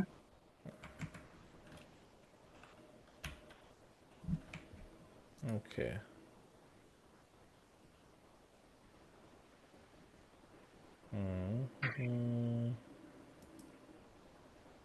Okay. That means it should reset. Anyway, it's still not there. All right. The investigation continues while we continue. And we're going to fill it with gray. Now, if this was on top of the sketch layer, that's how it would look. So you want to make sure that it's below the sketch layer to get that effect. Now, let's say you wanted to color the floorboards in the same color as this secondary wood here. Well, you could do that easily. Best to go back to the wood tool layer, or you could even make a wood floor layer and change that color. But in case you don't remember what tone of brown you use, you can always use the eyedropper tool. The eyedropper tool is located here. And you can use the eyedropper tool to get a color that's existing here. So let's try that out. So let's say we want to color the floorboards here, but we want to use back that color here. Well, all we have to do is make sure that we're on the right layer. So we're going to put that on wood 2 as well. Then we're going to use the polygonal lasso tool, and we're going to highlight. I'm just going to highlight all these boards all at once. So now that's highlighted. Instead of going to swatches now, I'm going to use my pipette tool, and I'm going to click this color here. Yeah, so that in case you want to change the color of them. Oh. No, but don't worry, I'm not collecting the Photoshop file, but Oh yeah. but for your own future, if you wanted to, you know, you would if you just use one layer, then everything would end up being one color. When you use different layers, you can just recolor the layer, and yeah. So for future practice, yeah. And notice that it has grabbed the color and put it there. So now I can use my paint bucket and I can fill this, and it fills with that color. Alright, so we get the basic idea. So now what we want to do is to just color the rest of the building, and you can use any color you prefer. Alright, so I'm gonna have another one here, and I'm gonna probably call this metal. I'm gonna choose another grayscale for it, maybe something lighter. Use my polygonal lasso tool, and I'm gonna select the downpipe, you know, and I'm actually trying to be messy here. Don't want this to look too neat because it is a sketch. And I'm going to use my fill bucket, and I'm going to fill that with gray. Great. I'm going to deselect. To deselect, you have to be on your polygonal lasso tool. Alright, then we have this stud right here, so we're going to make that another brown, maybe more like a gray brown maybe. So let me choose the color first, and then I'm going to maybe create a new layer. Call it stud, and while I'm on that layer, I'm going to use the polygonal lasso tool, and how I'm going to do this, I'm going to stop here. Now I want to show you something interesting here. Notice, because I have a window here, I'm going to stop here, but I don't want to have to like do this process twice. So instead, what I'm going to do now, notice that if I hold the shift button, there's actually a little plus that shows up on the cursor every time I hold the shift button. See, I've pressed it, release, I've pressed it, release.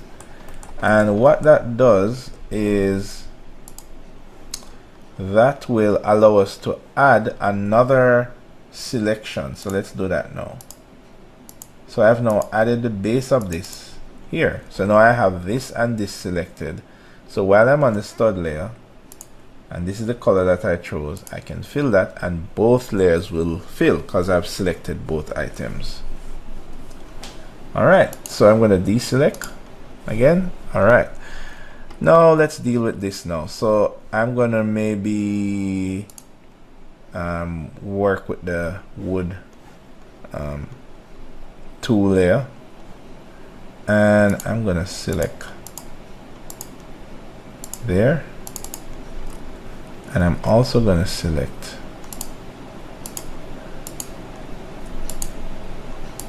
there. So I have two selections there. I'm going to use my eyedropper tool and grab this color and use my paint bucket tool to dump that color in this selection. There we go. Now next, if of course you can use any color you want. So because this is blue, let's use a blue color here. Now I'm going to try something new. So let me go here and I'm going to say glass.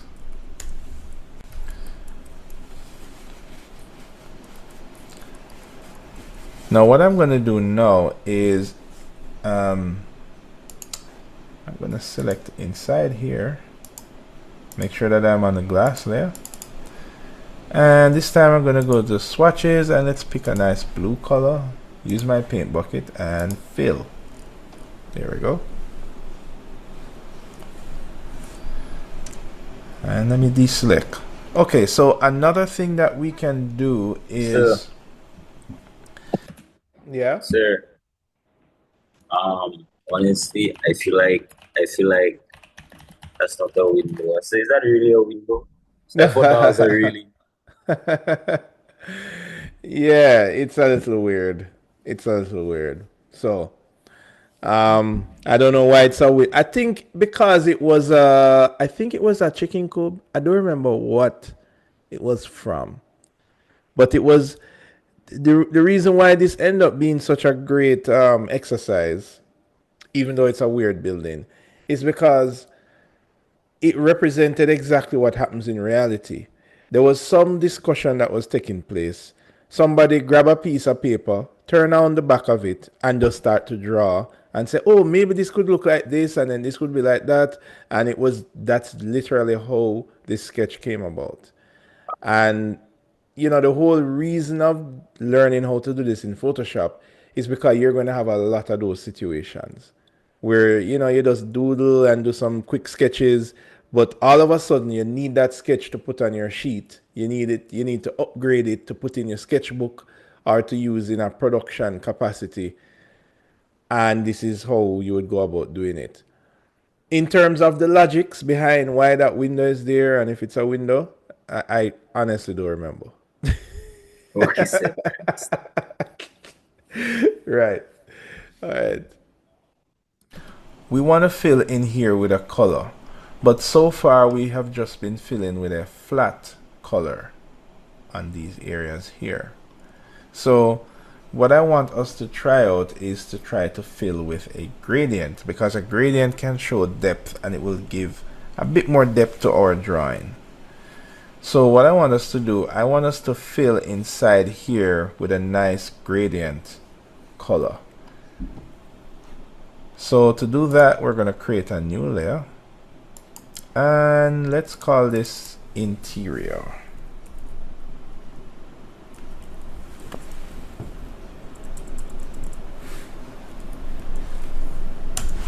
There we go.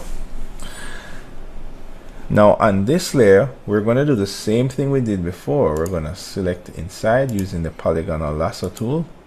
So it's the very same concept. However, instead of filling with a color, this time we're going to fill with a gradient. Now our gradient tool is also located here, but the gradient tool is actually hidden. as a secondary option to the fill tool here. So if you remember,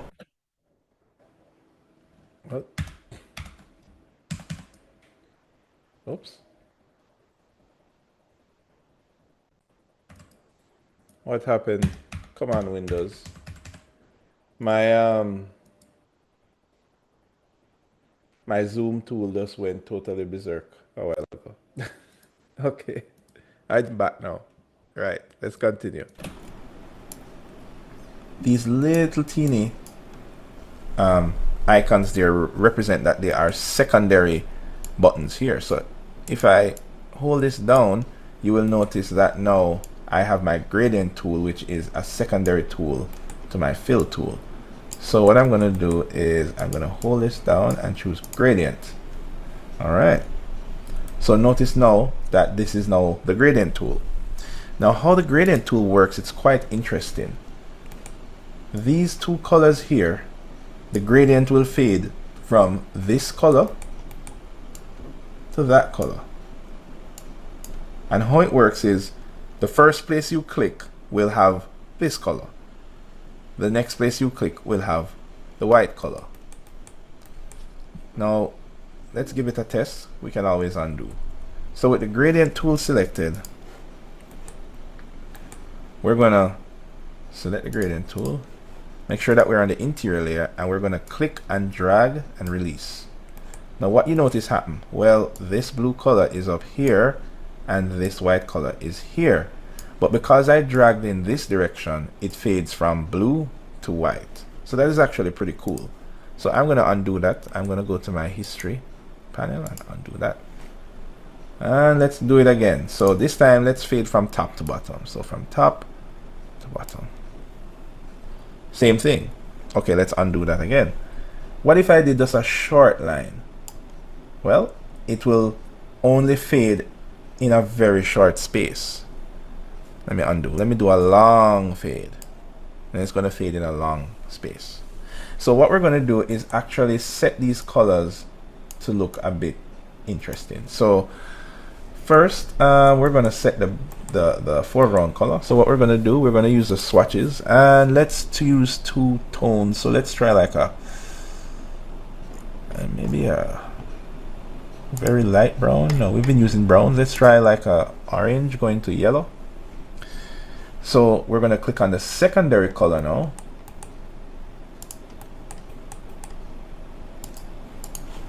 Oops. Right. We're gonna swap these colors around by using that little icon there, and we're going to choose this yellow color. So notice we're going from yellow to a kind of brown, and let's see how that looks. It's not too bad. Maybe it's a bit bright, so maybe we should try going from like a gray, or maybe like a gray white to brown. It's not too bad either. Now you could also go to a custom color, so I could double click this and go even lighter, like down there. Yeah, that's looking better. All right. As a matter of fact, perhaps what I want to do is, because there's light here, I want to like draw a line from here so that it kind of fades. So here looks a bit lighter than down here. Let's double click this. Let's make this like basically white. So it's almost like light is coming through this window. So that is pretty cool. All right, so notice now that we have all of our areas on different layers. We can turn them on or off. And the great news about this is that if we wanted to change a particular layer, let's say like the metal layer here, well, there are two ways we could do that. The shortest way is that we could just click metal. We could right click and choose blending options. And while we're in blending options, we can actually do a color overlay. So we need to click it, and when we do a color overlay, basically whatever color is here, whatever color is here will also go here, because that area here is this layer here. So that is actually pretty cool. So we can simply just click this and just change the color. And whatever color we pick, it will recolor this layer. And that is because we set up these layers to work efficiently. So imagine that this was a sketch that you did, and you are really, if you look back where we're coming from, we're really coming from this sketch here.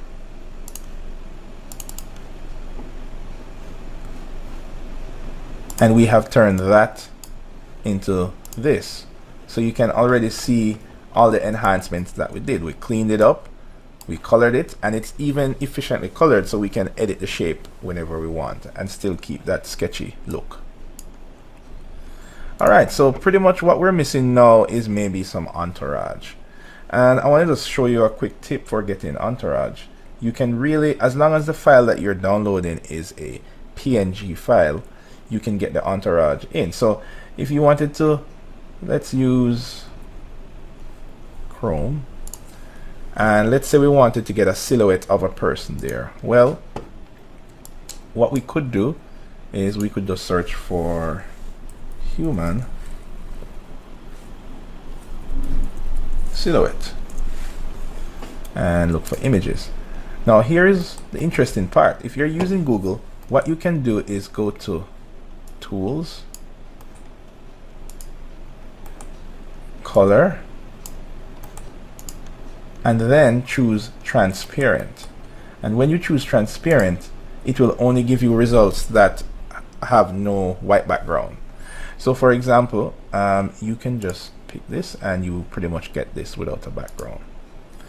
So you could just copy this image, go into Photoshop and paste it. Actually, you would need to save it in some circumstances. So I would save this image, and I would save it as a PNG. It's a PNG by default. Let's save it to the desktop. And actually, we can just drag it from Chrome here onto here. There we go. And we can just make this smaller.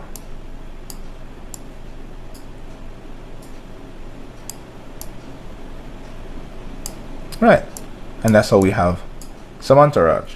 So even if the entourage was not a part of the original drawing, now you have a sketch with an entourage that you can use, and you could add anything, trees and clouds and pretty much anything.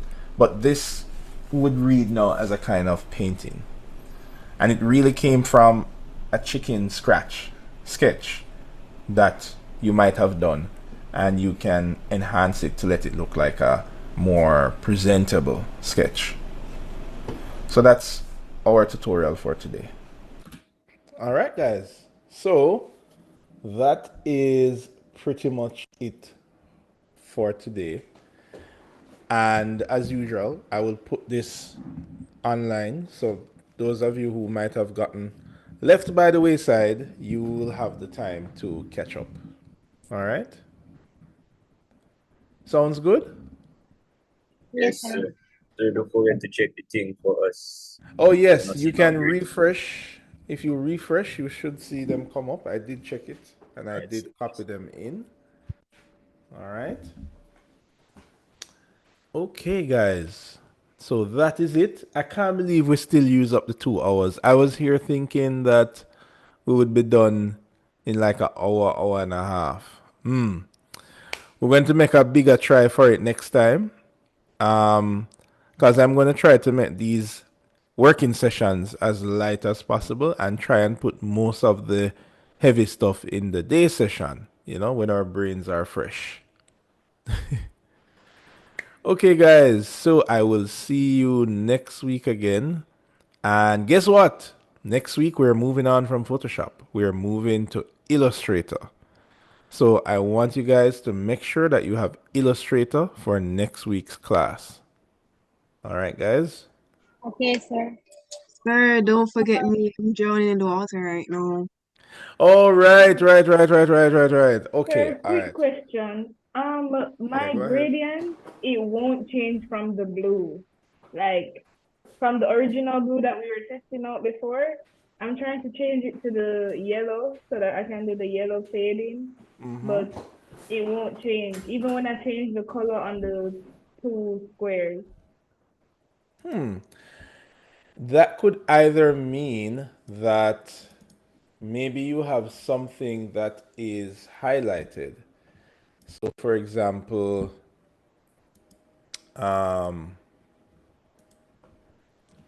when you have a page, let's say that you have something highlighted like this, and let's say you're going to draw a gradient, right? This So is I'm your not gradient. seeing the page, I'm just seeing a bunch of open pages.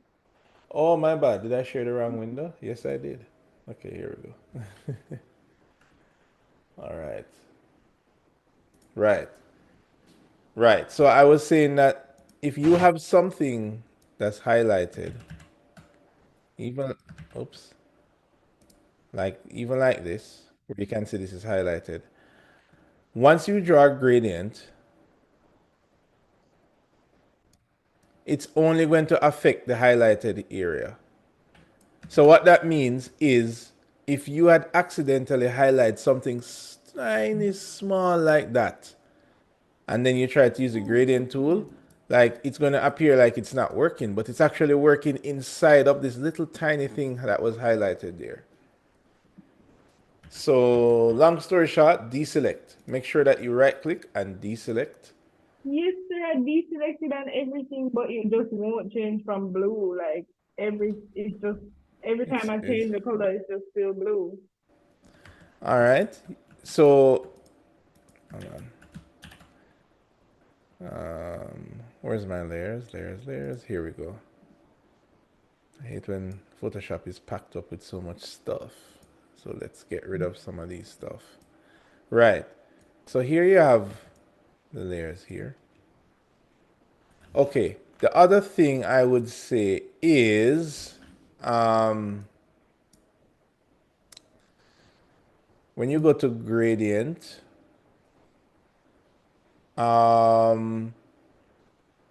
classic gradient and gradient. I wonder if that has something to do, because when you double click here and you change the color, so I change this to red, and then I double click here and I change this to, I don't know, like blue. You have these two colors, and then the gradient should fade from these two colors. Hold on, let me make sure that I deselect, create a new page. Oh, okay. The other thing is maybe like I have no, well, this is RGB. I wonder if there's a difference with choosing the classical gradient. No, no, no. It's gradient here. Unless, I wonder if this has kind of changed. Let me see here. Because when you choose this, this become okay. Can you see if you can change the gradient colors?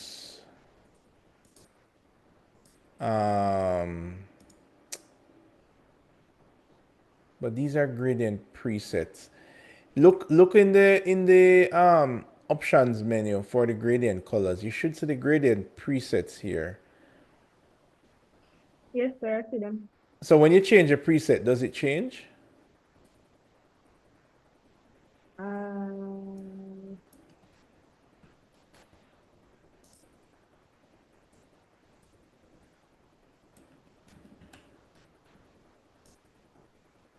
So when you go to preset, change it to this one oh here. yes, sir, it changes. Right. So go to the first one, basics, and choose this one here. Basic. Okay.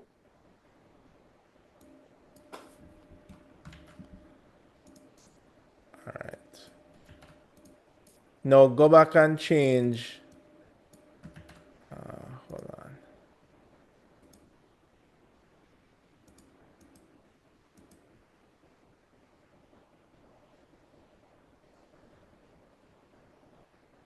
See if there's a reset option for this. All right. Here's another thing that you can do. when you draw the gradient, you can also change the gradient itself. Here, if you're using Photoshop, the newer Photoshop, you can actually go in here and change the color of the gradient by just clicking on the gradient line. Double click, and then you can set the color for here. Does that work for you then? This is yellow. And you can change the fade here.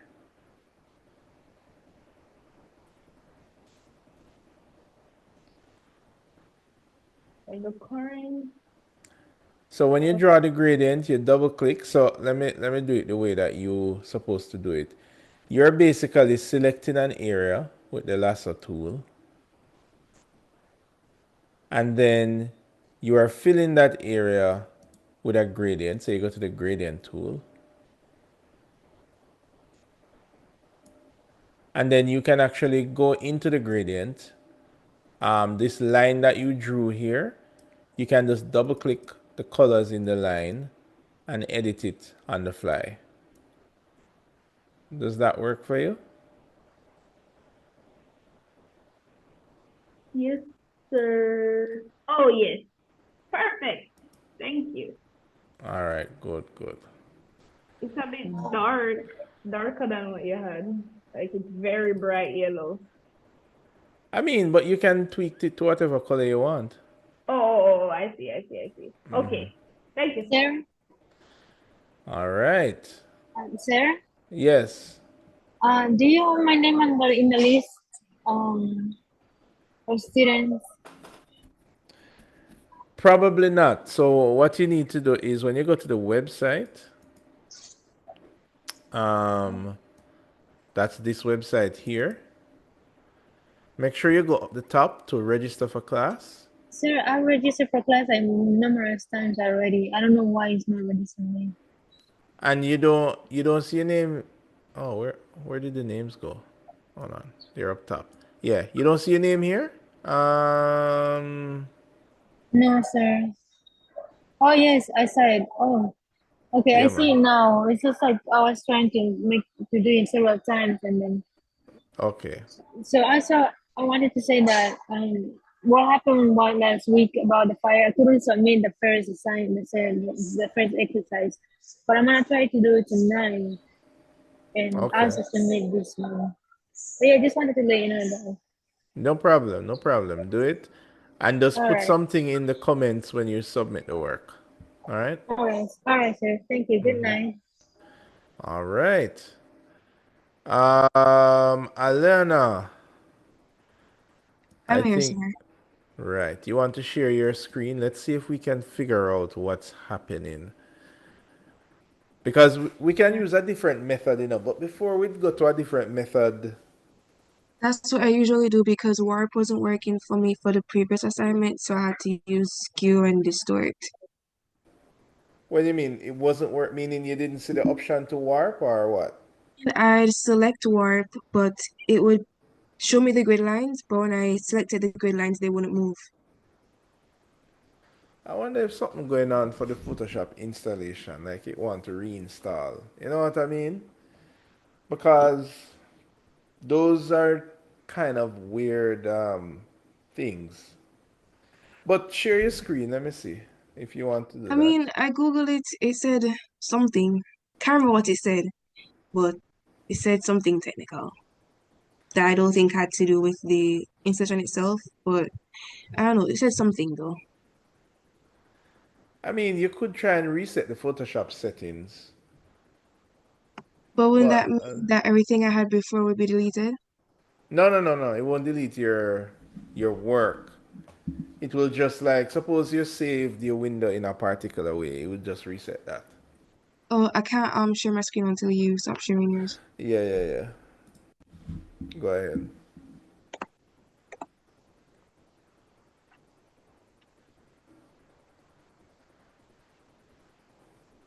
Can you see my screen now? Oh, yes, I can. Okay, so it's edit, is it? Preferences, plugins, takes a while to come up, but show all filter gallery groups and names is already selected.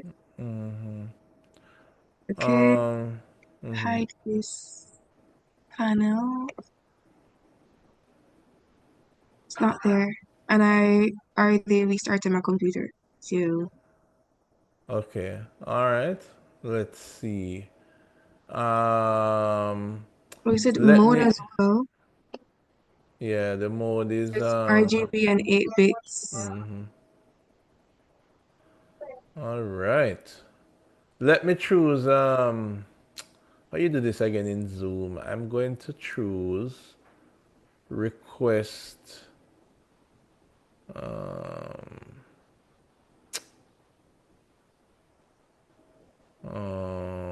I want to request to use you're on a desktop, right? You're on a laptop or like PC, a yeah. PC? Yeah, okay. Um,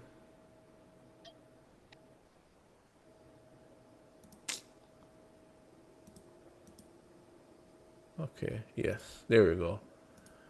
You should see me requesting to use your mouse. All right, I think I'm there. Yes. So this is interesting. And the thing is, there are some other options that should be here that I'm not seeing either. Let me see what's happening here.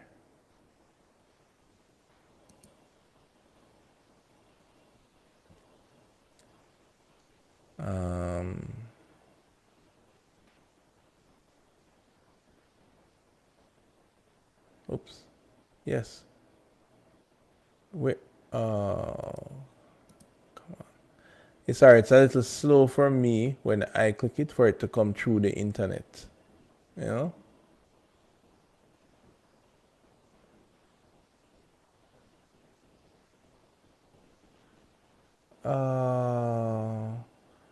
Where's preferences on your thing?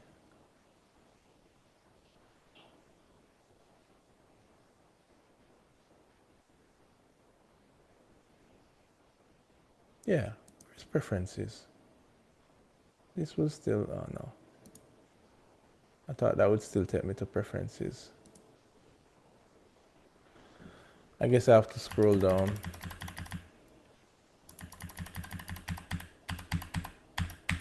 Oh, I know why. I don't Oh, think I. sorry, yeah. My mic was muted, but it's under edits all the way at the bottom. You just hit. Yeah, I'm not seeing it through Zoom for some reason. Yeah, click on it for me, please. Oh, okay.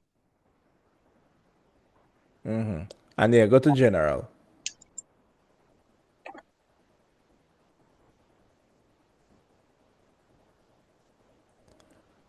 All right.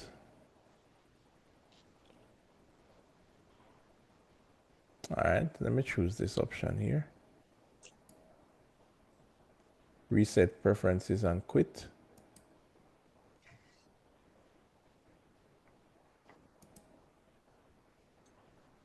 All right, now we're going to exit Photoshop.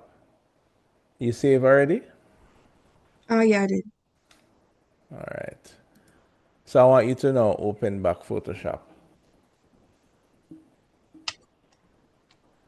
Preferences.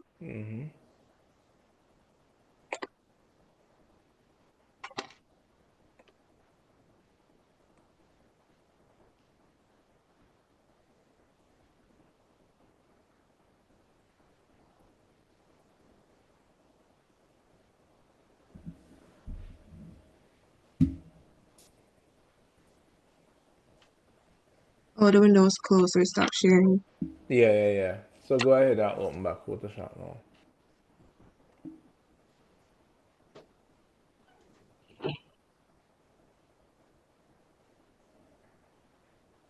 It's loading. Okay. Taking its own sweet time, right? It has this like pop-up box with the multicolored hands that it loads first before it opens. Oh, right. The splash screen. Mm-hmm. Mm-hmm. You want me to share my screen Yeah, man. Share it again? again. Share it again and look and see if you see it.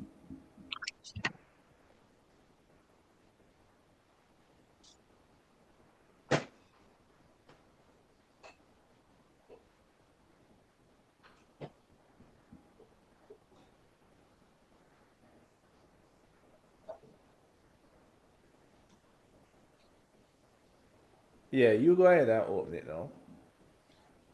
Oh no, it's just. Oh, okay. Mm-hmm. Oh wait, I can't see the. Yeah, man. Everything reset. Like it's a brand new program. So you have to just open a blank one. Yeah, yeah, just to see if. Mm-hmm. Let me see what is on the filter. It looks same way like before still, cause usually there are some more options. All right, go now and enable that option and see. Oh, I think.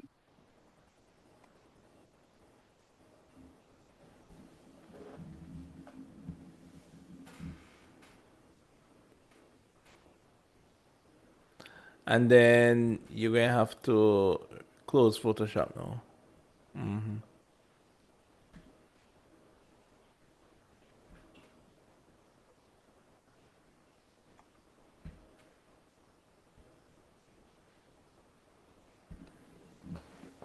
All right. And if Yeah, I did the this, thing again. yeah, if this doesn't work, then I want you to install it again Okay.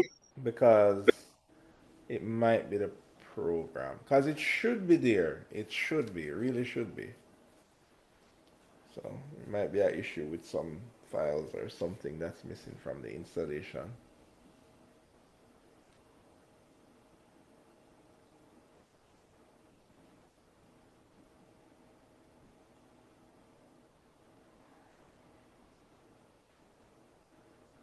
Or maybe it's just me.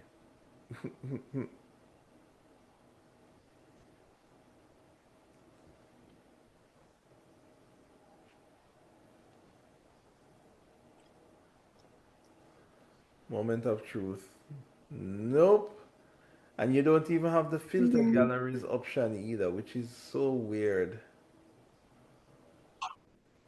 Convert for smart filters. Yeah, that should be there. Um, yeah, I think. And you say you're using 2023, no? So Right.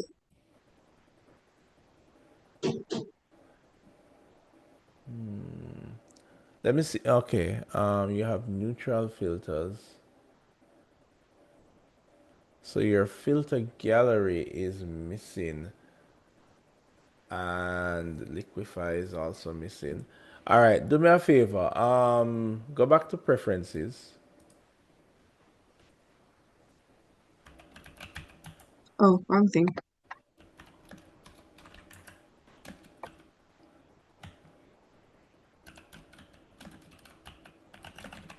Oh, I'm at preferences now. Plugins as well. Um,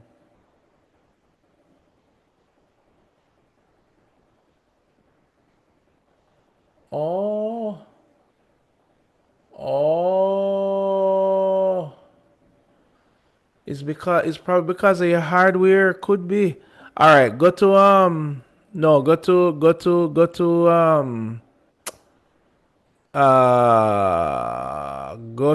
performance. Let me request access again.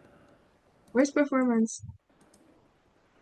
It's right. Oops, sorry. Go back to it again. I need to hide the meeting controls. Oh, Go back on yeah. preference. Go back to preferences. Right.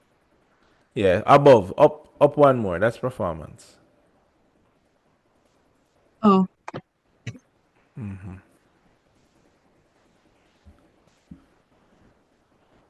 Yeah. Let's look at your graphic processor.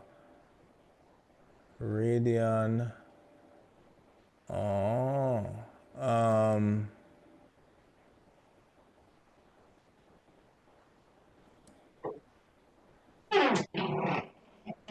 Oh, you're using OpenGL. Okay. Um.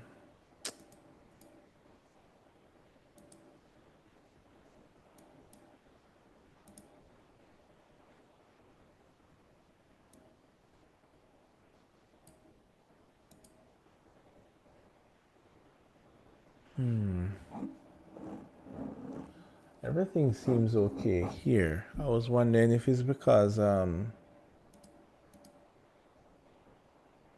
yeah, but it does support it.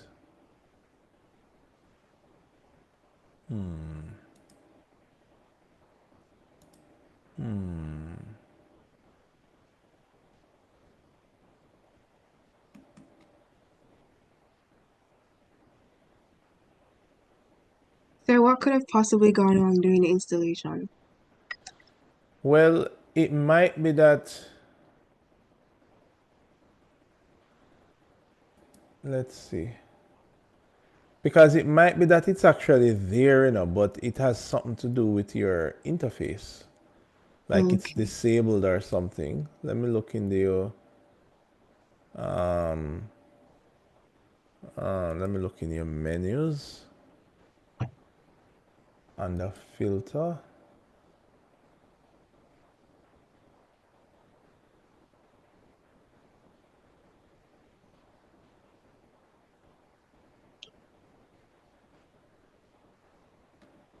They're all enabled. Excuse me, sir. Yes, go ahead. Um, two things. Am I able to hand in the Photoshop assignment tomorrow? Yes, you can. You can hand The it in first tomorrow. one, I had some issues getting Photoshop. Like my computer kept blocking it. Yeah, man, you can hand it in tomorrow. Thank you. And the paper thing, I don't see the option to change the paper size or anything like that. What do you mean, to rescale the size of the sheet? In your video, you said something about making it paper and you said 36, I think. Yeah, look up the when you open a new page, just make it 11 by 8.5. That's the 11 by 8. size. Okay, thank you, sir. No I'll get to problem. it. All right. Bye, No sir. problem. Bye. Yeah, your settings seems to be okay. I don't see anything off with the settings, but there's definitely something off with the settings. So I'm thinking, I don't know, just reinstall. Because when you go under filter, it's weird. Like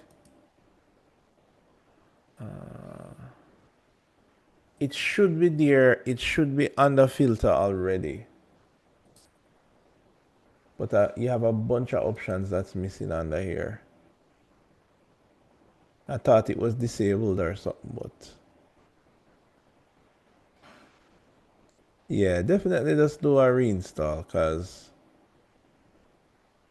something something is off.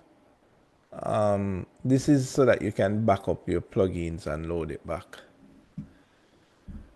I'm not sure.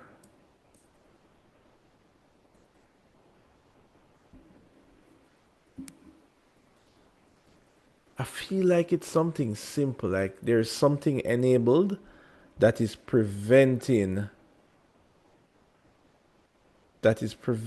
you from showing it. Like it's in a mode or something that is not supported by those filters. But we checked the modes already and it says it's fine. Um,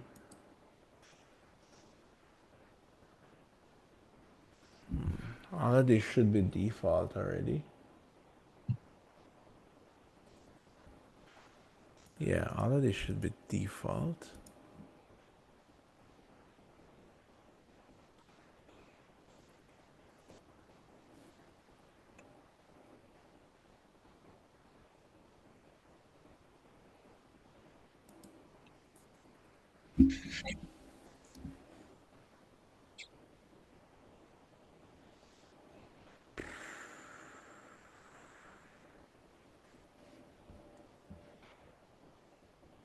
Yeah, and this wouldn't prevent the filter from coming up.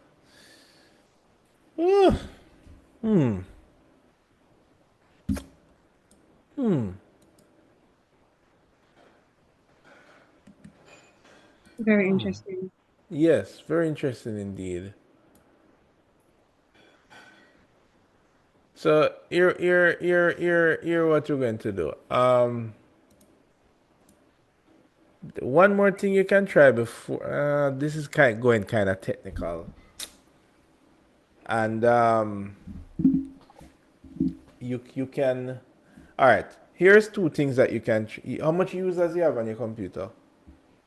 I don't know. Probably just one, cause you alone. Oh, what do you mean? How many persons use it? Like Windows users, like logins. Do you just have Oh, one user? 1, 2, 3, 4, 5 emails. 4 or 5 No, emails. just like you go to log into your computer and how much users you see pop up. Oh, just one. Right, right, right. Um,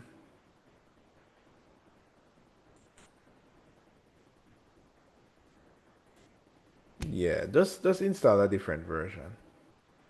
I reinstall this version. But Okay. yeah, I think we're gonna leave it at that tonight. I don't want to go down a rabbit hole with it when that can just solve it. You know what I mean? Yeah. Yeah. All right, then. Thank you. I'll try that and hope it works. If it doesn't, I'll be sending you an email. Yeah, man. And if you can, call Mr. Campbell as well to help you out. All right? All right, then. No, probably not tonight. No, no, no. All right, cool. I'll All see right. you next week. Thank you so much for your help. Enjoy your night. No problem. You too. Sure. Mhm.